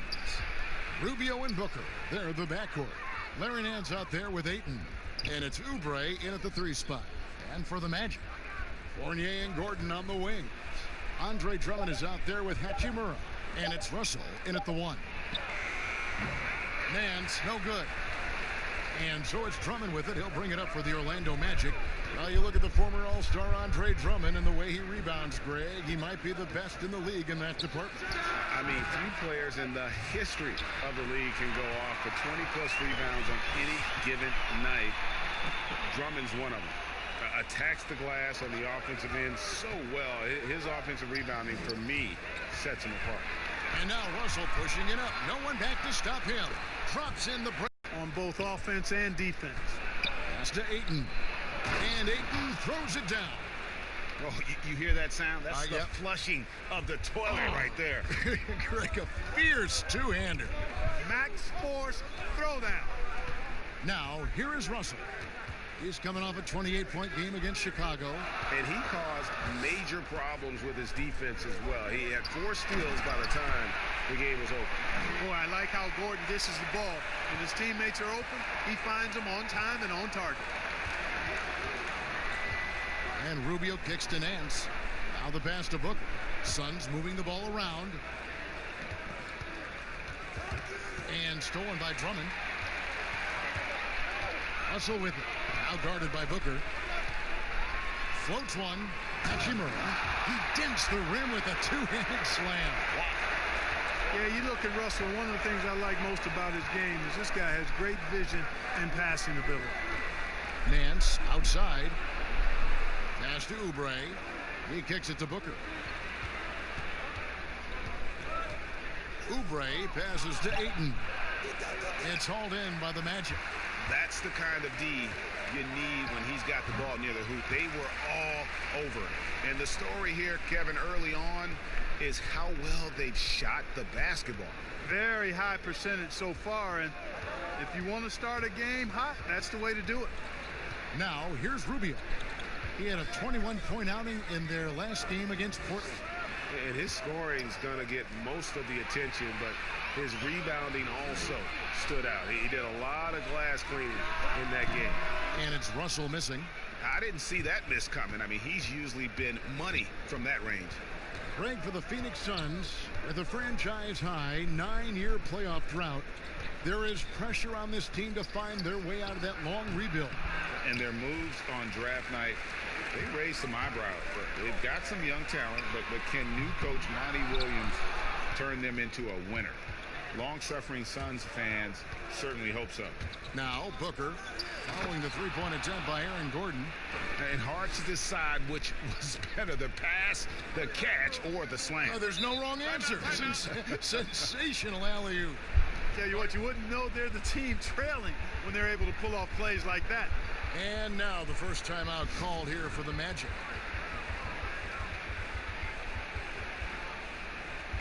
And the Suns with a completely new group on the floor. Well, a chance to check out Mikal Bridges here. How he did last season. Put up 8 points per game, 3 rebounds, and 2 assists. And there isn't much to write home about with his numbers. I think he'd like to up his contributions. Yeah, but you got to earn that chance. I mean, you get what you earn. His numbers are fine, but he's not going to get a lot more floor time unless he turns it up a notch. Here's Connaughton. Marvin Bagley picking up that last basket. Johnson outside. Shoots the three. The shot will not fall. The Magic go the other way with it. A shot by Carter Williams. Nobody around. A chance to extend the lead to double digits, but it's no good. To the middle. And then Johnson with the jam. Strong move to the 10, trying to get his guys going. Hard not to get motivated, GA, right when your teammate makes that kind of play. Yeah, you know, when you're looking to close the gap, you need guys who will take it upon themselves to step up, take the initiative, and make something happen. Got a hand on it. They recover it. Passes it to Connaughton. Shoots over Carter Williams. And so the first quarter is in the books. Magic lead by 6.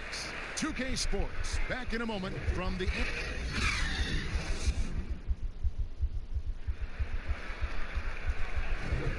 We welcome you back to Noche Latina. Becoming an annual tradition is always here on 2K Sports and always exciting. And now we'll get a perspective here on the hustle game, how it's been going for the Magic. And it's been about their defense. They're playing with a frenetic pace, putting a lot of pressure on the ball handlers and forcing turnovers. The other thing that's helped them early tonight are the points they've been able to convert off turnovers. On the court for the Suns, Bridges out there with Johnson. Then it's Sheck Diallo. Then there's Carter. And it's Connaughton in at the shooting guard.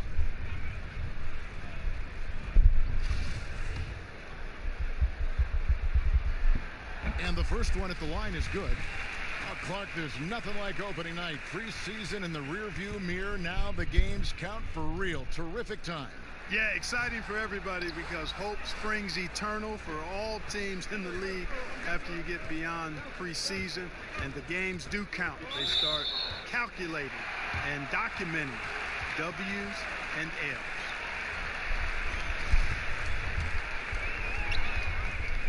Magic leading by 7. Pass to Carter Williams. Now Bagley. And he gets the whistle. 2 free throws coming up. Well, some ups and downs for Marvin Bagley in that rookie campaign with the Kings, but you could see the flashes of potential and the tremendous work ethic when he was out on that floor. And with Bagley, the mobility he showed for his size is really what impresses you. And that blend of size and speed is why many feel like he could play across the entire front line.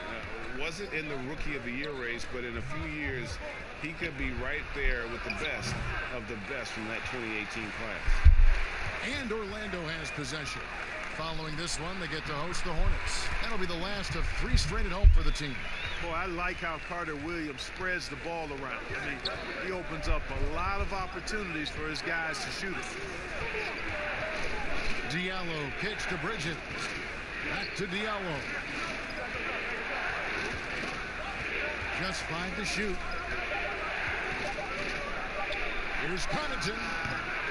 That one wide left. Magic leading by 10. Here's Gordon. Carter pulls it in. Boy, he knows he should have knocked that one down, especially with the defense not giving much of an effort. We're closing in on 2 minutes played here in the second quarter. That one's in. His first bucket of the game. He's 1 for 2. Not much resistance from the defense. Easy play that time for him. Here's Carter Williams. 20 points for him last game against Chicago. Down low. There's the steal. And up the court come the Suns on the break. 2 free throws coming up, and they call the shooting foul. This break in the game gives us a chance to look at the teams with the most points off turnovers last season. 4th, the Suns.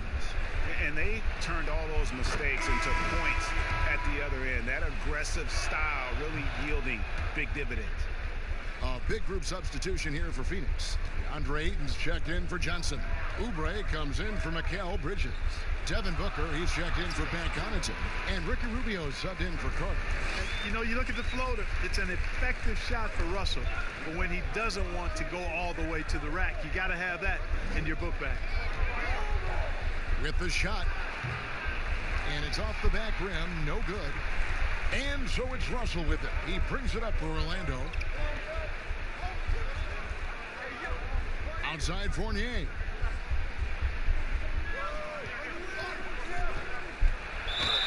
And a lot of contact on that one, so he'll shoot 2 here. Like to see Fournier drawing contact on his shots. I mean, he's a crafty player who gives defenses a lot of problems. It's his first trip to the line. And I like what he did at the line a season ago. How about 81%? And guys, the numbers don't lie. I mean, he was such a reliable presence at the free throw line all throughout last season. Larry Nance is checked in for Phoenix. And the Suns miss again. And I thought that was going to drop. It looked good from here. Hachimura, the pass to Bagley. And he converts the layup. Bagley's got the lead up to 12 now for Orlando. Got to push Bagley out of the paint. Once he's close to the rim, he is locked in on scoring. And up the court come the Magic on the break. His second shot goes in, off to a good start, 2 for 2.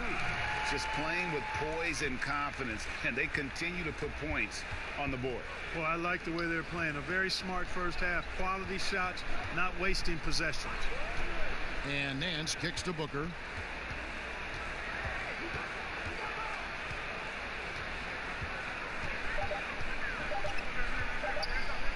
Looking to end the run. It's hauled in by the Magic. There's a minute left to play here in the second quarter. Here's Hachimura. Great D that time from Oubre. Suns trail by 14. Rubio looking around. Left side, Nance. A shot off that time. And the activity he shows around the rim is why he is such a respected defender. And you know what? He's not going to give up an easy finish at the rim. I mean, that's just against his constitution. I mean, he's a real wrecking ball inside. Once Bagley has solid position, you almost have to foul it. And they're really getting more points at the free throw line here in the second quarter. And Greg, definitely that's one of the reasons they're in front right now. 5-second differential between the shot clock and the game clock. Rubio outside.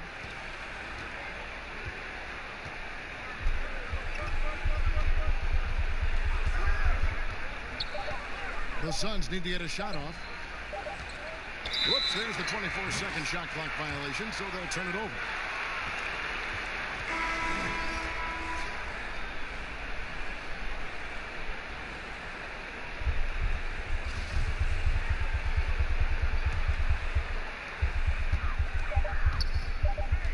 Outside, Russell over Booker, and so it's the Orlando Magic in. Thank you, Kevin. Andre, big first half. A lot of. Thanks for the great interview, David. And we'll be back for the third quarter of basketball following. And now, the 2K Sports Halftime Show. Ernie Johnson here with Shaq and Kenny, and a favorite time of the year as we're halfway through one of the first games of this fresh NBA season. Out in front at the half is Orlando. They're leading by 16. Kenny, what do you think? Well, their field goal percentage is a number that jumps off the...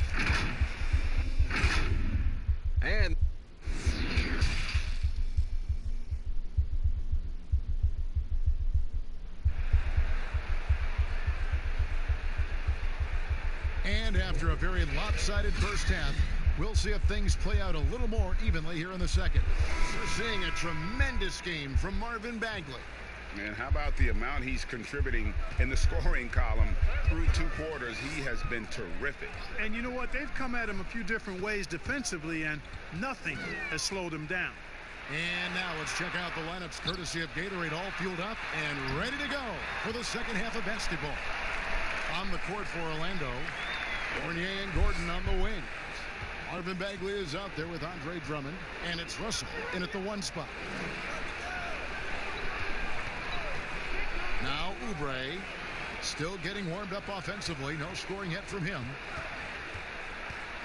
Shot clock at 6. Here's Rubio. And the shot is long. Just a solid performance on the interior. The rebounding has been off the charts. Yeah, you look across the board, it's actually sizing up, shaping up to be a great game. I mean, strong performances throughout, and they've really been strong on the glass. Inside. Drummond working against Ayton. Rubio outside. Shoots. Drained for 2 points. Rubio's got his first points of the night. Screen and roll, when executed properly, an absolute nightmare to defend. Rubio runs it well. Russell with a wide open look. Good on the 3-point shot. Mark, we know you have great passion for the game of basketball. Any passions that our fans may not know about? Yeah, I enjoy golf. I'm an avid reader, as you well know, Kevin. We actually share book titles on occasion. Obviously, food is universal, and there's nothing I turn down. I try to eat certain things in moderation, but I enjoy board games, too. In terms of sports, I'm a fan of football, both college and pro. Enjoy playing golf, and board games and reading probably are what occupy my time. And first time out of the game called for Phoenix. And the lack of rim protection, top of the list. Yeah, you know, just look at the numbers, guys. I mean, they are being taken to the woodshed in the paint.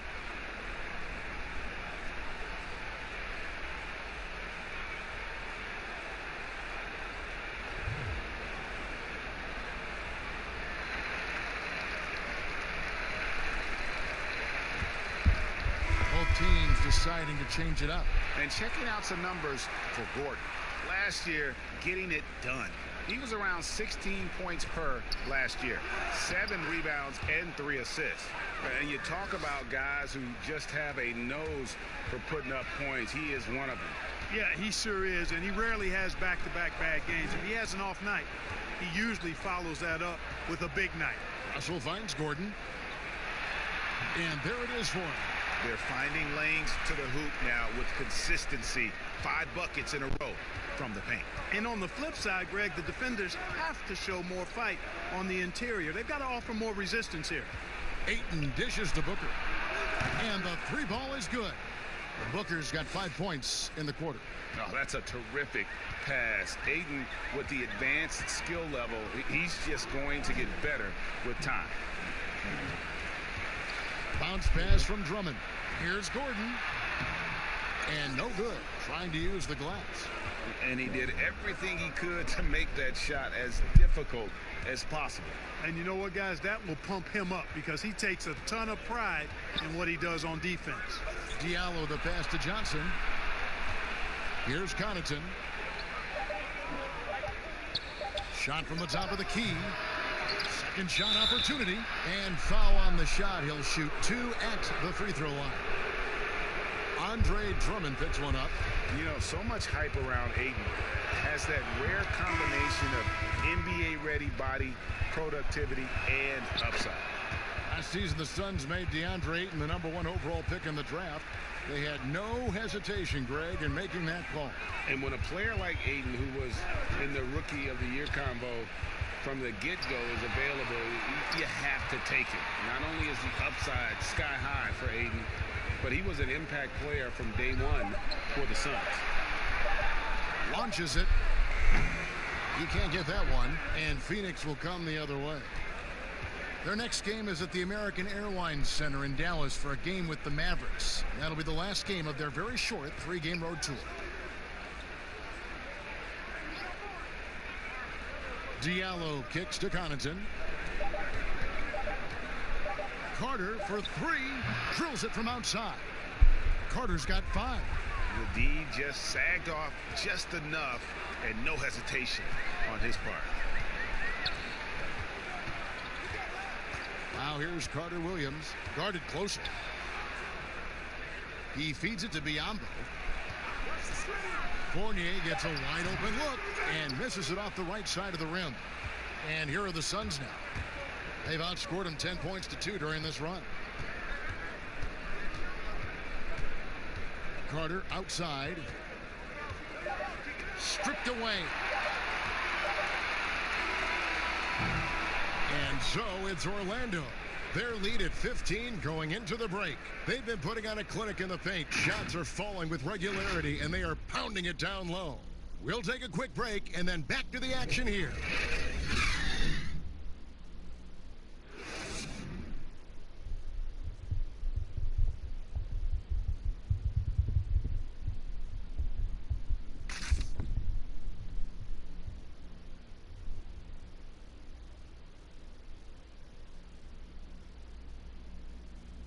While we have the chance now, folks, let's go to our State Farm assist of the game. Just true artistry right there. I mean, great decision on where to go with the ball, and how about the perfect delivery? And they'd love to see every possession in this way. True team basketball. And we reach the 4th quarter in a game that may be already out of hand. On the court for the Suns, Bridges out there with Nance. Then there's Kelly Oubre. Then it's Ricky Rubio. And it's Connaughton in at the 2 guard. Yeah, this league is in good shape when you talk about guys like Nance. The consummate role player does everything that's asked of him. Fournier's shot is off. Suns trail by 13. Here's Oubre, and it's Phoenix scoring again. Well, that's one way he can finish, but far from the only way he gets it done. He's got all kinds of tricks up his sleeve. Carter Williams kicks to Biyombo. To the paint. Here's Bagley. Solid play in the low block, and that one's good. And the Magic lead by 13. And he's just an attacking player. A guy who doesn't mind a little contact. Bagley there with a strong finish. Suns moving the ball around. Rubio outside. 5 to shoot. Shoots over Carter Williams. And it hung on the rim, but wouldn't fall for him. Here's Bagley. And he's fouled pretty hard on that shot, but he's got the chance to pick up the points at the line. That one on Nance. And it's the fearlessness of Bagley that earns him these calls. Plays with such ferocity. All right, Clark, game is on the line. 1 free throw to make to win a big game. Who is up there for you? I'd go with your colleague and mine. Oh, yeah. But since he's no longer in uniform today, I will go with Steph Curry and Malcolm Brogdon. Great names. A nice shot by Booker. And after an abysmal first half from the field, the shots now starting to fall. Russell against Rubio. Russell feeling it out a bit. A floater. Score the basket. It's number 6 for him this game. 6 for 9. 67% shooting. He's flipped the script here in this half, shooting a much higher percentage from the field. Over to the wing. Rubio with a wide open look. Another 3 for Phoenix. And the D has gotten a little bit laxed here defending the triple. And here's Russell.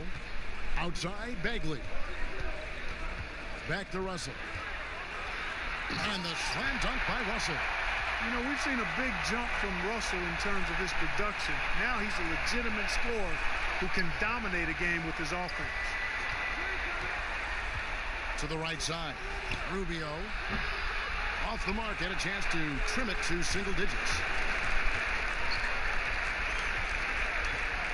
Fourth quarter keeps moving right along. 3 minutes gone so far. Rubio against Russell. And there's the feed to Gordon. Bagley, no good. Suns trail by 12. Out of bounds, Orlando takes possession. Drummond's checked in for the Magic.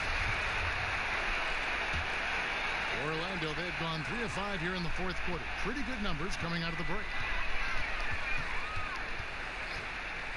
Outside, Russell.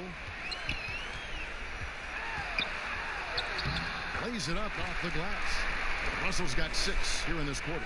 Taking the hit and still getting it to go down. Russell showing you some nice toughness there. Out left of the wing. Here's Rubio. Phoenix, no good that time either. Orlando leading by 14. Russell high post. And contact on the shot, so he'll be shooting free throws here. Ricky Rubio picks one up. You know, Russell's known for his scoring ability, but I like the fact that he's eager and hungry to continue to improve.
Great vision, David. Thank you.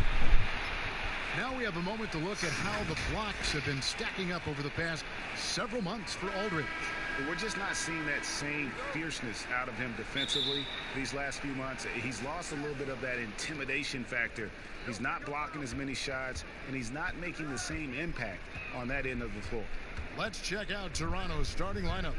Siakam and Ibaka, the duo down low. Lowry out there with Thomas. And it's DeRozan in at the 3 slot. And for Portland, pairing up in the backcourt, Lillard and McCollum. Aldridge out there with Rodney Hood. And it's Henson in at the 5. And so it's the Raptors getting on the board first. And he comes up with the deuce.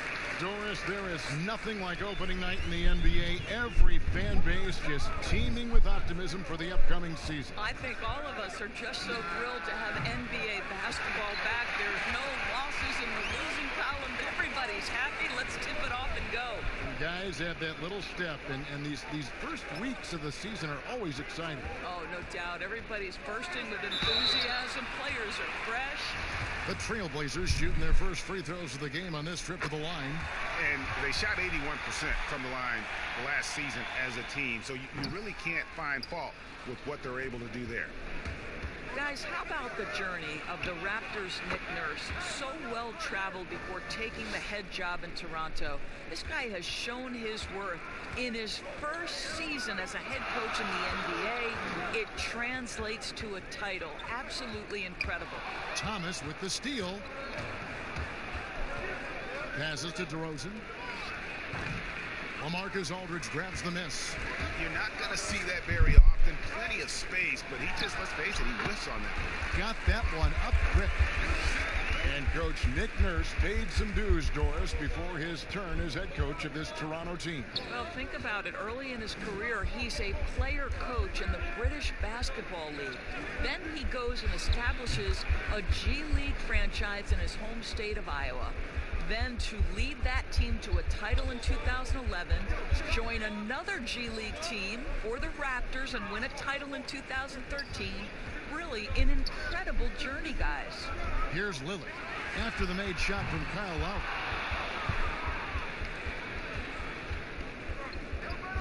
Puts up a 3. No good. And the Trailblazers going the other way. Last time they met was in Toronto, where they beat the Raptors. Yeah, they put the defense on them. Aggressive, intimidating. They blocked a lot of shots in that one. Greg, it was obvious. They pressured that team from the outset every trip down the floor. That will wear an opponent down over time. Jacks up a 3. Rebound by the Raptors. Upside Thomas. His 3-pointers off the mark. Not quite enough defense that time around. Just lucky he was off. Yep, that one goes. Good way to start this game. You want to get him rolling as early as possible. And you know this, Greg. He's a guy who, if he gets hot, he can carry your offense for long stretches. And it's DeRozan missing. Right now trying to get into a rhythm, but so far this quarter, boy, he is struggling to make anything go down. Just setting the tone with an aggressive move to the rack. And where's the help defensively? To me, Greg, that's a complete lack of communication on that side of the ball. These guys need to be talking to each other. And he's not going to miss that sort of an opportunity from deep. You know, you think about the most important players in Toronto Raptors history. Vince Carter probably number 1. DeMar DeRozan would be on that list. But boy, Kyle Lowry has got to be there as well. Remarkable how far they've come since he joined the team back in 2012. A new group in now for the Raptors.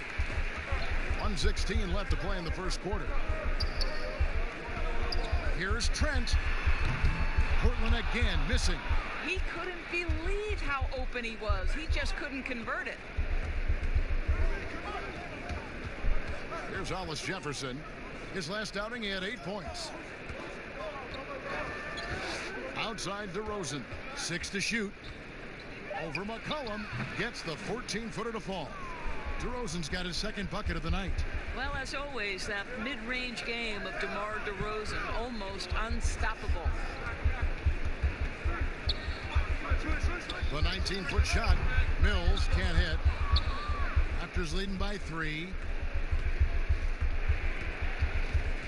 Here's McCall. Pass to Hollis Jefferson. Outside DeRozan.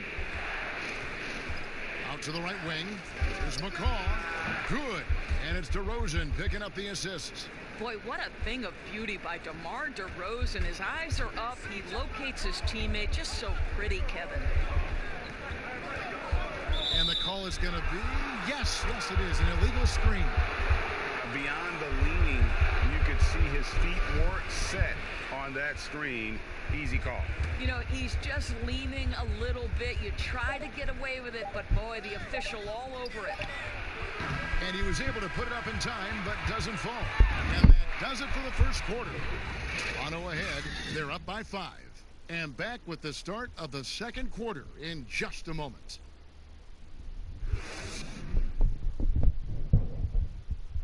Great team play, so key to winning. Damian Lillard broke. Be a star in your role. You know, I think knowing your role and playing it so well is so crucial. Yeah, when everybody buys in and plays for one another, that's when teams play their best ball. And thanks again for tuning in. If you're just joining us, we've played through one quarter of action so far. And guys, what's your take on Toronto so far? Just a terrific first quarter, sparked really by their unselfishness. I'll tell you, that willingness to make the extra pass, that is what creates good looks. It also forces the defense to scramble. Cullen is out there with Dario Saric, and it's Mills, then it's Collins, and it's Trent in at the 2 spot. They're the group the Portland Trailblazers will start the second quarter with. The Raptors' Nick Nurse winning an NBA title in his first season. Greg is an NBA head coach. The first time a head coach who'd also helmed a team in a foreign league has won it. Nurse often reminisces fondly on those days coaching in Europe. And this summer he was entrusted with coaching the Canadian national team at the FIBA World Cup. Here's McCall. Pass to DeRozan. And they double up DeRozan to the wing on the left. There's Hollis Jefferson. Good. And it's DeRozan picking up the assist. Hollis Jefferson's got the lead up to 8 now for the Raptors. McCollum against DeRozan. McCollum, no good. That's a surprise. I mean, really out of character for him to miss when the defense is not right up on it. Let's go now to the sideline and catch up with David Aldridge. Well, Kevin, Kyle Lowry is hard-nosed, as we all know, and if you ask him, it comes from his upbringing in Philadelphia. Lowry said, a Philly player is what a basketball player is. We played on concrete. You got to be mentally tough. You're not trying to be athletic. You get hit the wrong way, you run into a metal pole. Kevin, that's what made him. From Philly to Villanova to Toronto to an NBA champion. I don't know about running into the metal pole, but that sounds painful. But he's certainly as tough as he can be. David, thank you. And he hits it and gets hacked on the play. A 3-point possibility if he can convert the free throw. How many times have we seen a possession like that from them today? Ending with a basket, coming off a pretty pass. Doris, if you were going to build a team around one player, who would that player be? Well, I think because of his age and continued growth opportunity, I would probably say Giannis Antetokounmpo. He's playing at an MVP level. He's still got another decade where he's probably in the peak range of his playing capabilities. And the reality is Giannis still has so much growing to do. He's a force at the rim. He continues to build that three-point game. And Kev, once he gets that in-between game, he will be unguardable. Can't argue with that at all. Trent passes to Henson. And it's blocked by Ibaka. Boy, still a dependable shot blocker. That is what got Serge Ibaka playing time at the beginning of his career. Nice. It's impressive, the level of domination at both ends, and you're seeing the results. And Greg, you know this. It's not easy building a lead on the road, but this team has been lights out throughout the game. Now, here's Lillard. He's coming off a 25-point game against Memphis. And let's not forget about the assist. This guy is a playmaker, was a driving force for that offense. To the inside. Here's Siakam. That's good. And it's Thomas picking up the assist. Thomas got 4 assists now tonight. Well, if it ain't broke, don't fix it. They keep getting it in the paint and continue to score consistently. And stolen by Siakam. Here we go, one-on-one. Good on the shot. Thomas got his first basket. And the lead should be safe if they can keep shooting the basketball like this. Outside Hood. And almost 4 minutes gone here in the second quarter of play. It's a +5 advantage for them in rebounding after that one. There's the pass to DeRozan. And that one, good. DeRozan's got 9 points in the quarter. A lot to like about the way they're playing right now, but still plenty of time left. You do like that the offense is humming along. They're putting in the effort to distance themselves. Time called here. The Blazers decide to talk it over. Boy, you look at all the athletes on this team. How about Pascal Siakam? This guy may be the fastest power forward in the NBA. And if you couple that with ball handling, this guy is tremendous in transition. Now, here's Lillard. Another miss, and they desperately need a bucket. Boy, you can just see the frustration growing on their faces. Nothing going their way. It's just been one of those games, and they need to find a way to turn it around before it gets completely away from them. Marcus Aldridge grabs the miss. And here's Aldridge. He'll bring it up for Portland. Outside Hood. Lillard outside.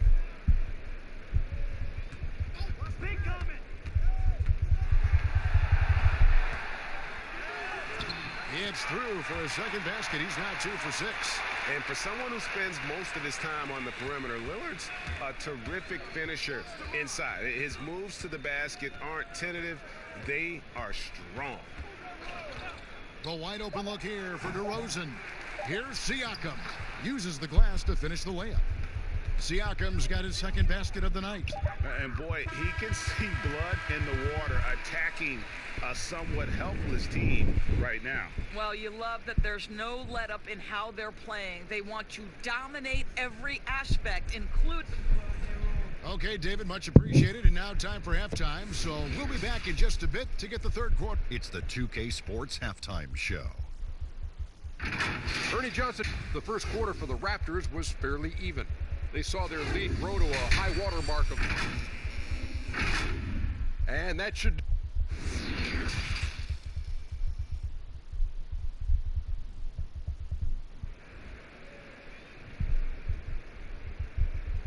And with a big gap on the scoreboard, the second half begins with very different goals for these teams. One side trying to mount a comeback, one side trying to protect their lead. A fantastic game from DeMar DeRozan so far. And we saw just how important he is for this team in the first half. He was getting everyone involved. His fingerprints were all over this, involving his guys with his passes, finding different ways to take advantage of the defense. Well, we've got a moment. Let's set the floor. Brought to you by Gatorade. All fueled up for the second half. So for Toronto right now, Siakam and Ibaka, the duo down low. Thomas is out there with Lowry, and it's DeRozan in at the 3. Lowry against Lillard. Over Lowry, and again, it's Portland converting. And he can score from all over the court. But Lillard at his best from mid-range. He deserves extra special attention from the defense in that in-between area. But sometimes, even then, that's not enough. Here's Hood, and denied. He sends it right off the glass.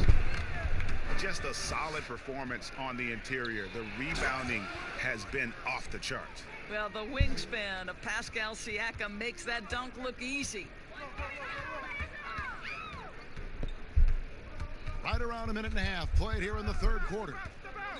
Three-pointer, Lillard. Toronto grabs the miss.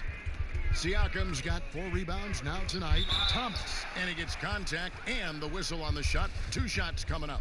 And Portland called for the foul. He's getting his first free throw attempt of the night right now.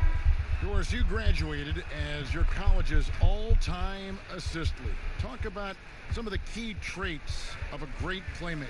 I think historically speaking, when we think about great lead guards, Kevin, we talk about unselfishness. vision, patience. Who are the players that make their teammates better? Though probably the one underrated aspect of a point guard to me, Kevin, is communication. Are you constantly looking for opportunities to communicate to your teammates, make them feel good about themselves, give them confidence? That, to me, is probably the most underrated aspect of it. And Doris, when you played, you took such great pride in each and every one of those things. I did. I love trying to make my teammates better. Feels great to make somebody feel good. 6 on the shot clock. Here's Gasol. That falls. Nice feed that time from Kyle Lowry. That 7'1" frame of Marc Gasol. Strength, power, you name it, he can absorb contact. They've been struggling here on offense. Yeah, a bit of a dry spell for sure. Here's McCollum on target from 13 feet. McCollum's got 6. This guy reads situations so well, and he knows how to execute. Lowry against Saric, and it goes out of bounds. Last touch by Lowry. And now it's a look at the 2K leaderboard with the list of the NBA's best fast break teams from a season ago. In fourth, the Raptors. I mean, it's a crowd-pleasing style, right? I mean, this club just got out and ran at every possible chance. Now a timeout called by Portland. Well, it's been an express lane to the rim. Coach can't be happy about that. Well, poor rotations, poor communication. There's a lot to figure out right now. And Portland making a change here. Trent's checked in, and Toronto also making a switch. Hollis Jefferson's checked in. McCollum, no good. The edge on the glass is the difference. It's allowed them to build this lead. And you talk about shot makers. C.J. McCollum, one of the best in the game. From mid-range, you could argue he's the best, flat out. 1:43 left to play in the third. Lowry can't get it to go. And it's Mills with the ball for Portland. Trent passes to McCollum. Portland moving the ball around. Portland again missing. And you look at the shot chart for McCollum. He's a threat grade from everywhere. Able to hit off the bounce, pulling up. At his height, he's got to be creative, making space for his shot. For Toronto, they haven't yet missed a free throw. 5 for 5. LaMarcus Aldridge, he's checked in for Zach Collins. That one falls, so he hits both of them. Impeccable from the line since halftime. And it's McCollum off the drive. And the rejection by Lowry. Passes it to McCaw. And here is Gasol. He can't get it to go. There's 53 seconds left to play here in the third. Trent gets the bucket. Trent's got his first bucket of the night. Quick job of getting up the floor and creating early offense. You don't give the defense any chance to set up. Sometimes you just love an easy look. The Trailblazers have gone a somewhat subpar 4 of 10 on their shots in the second half so far. And Mills kicks to McCollum for the 3. Boucher with the rebound. Boucher's got 5 rebounds tonight. And physically, there's no doubt they've been the stronger team. A +10 rebound advantage tells you all you need to know. Well, I'll tell you, excellent job.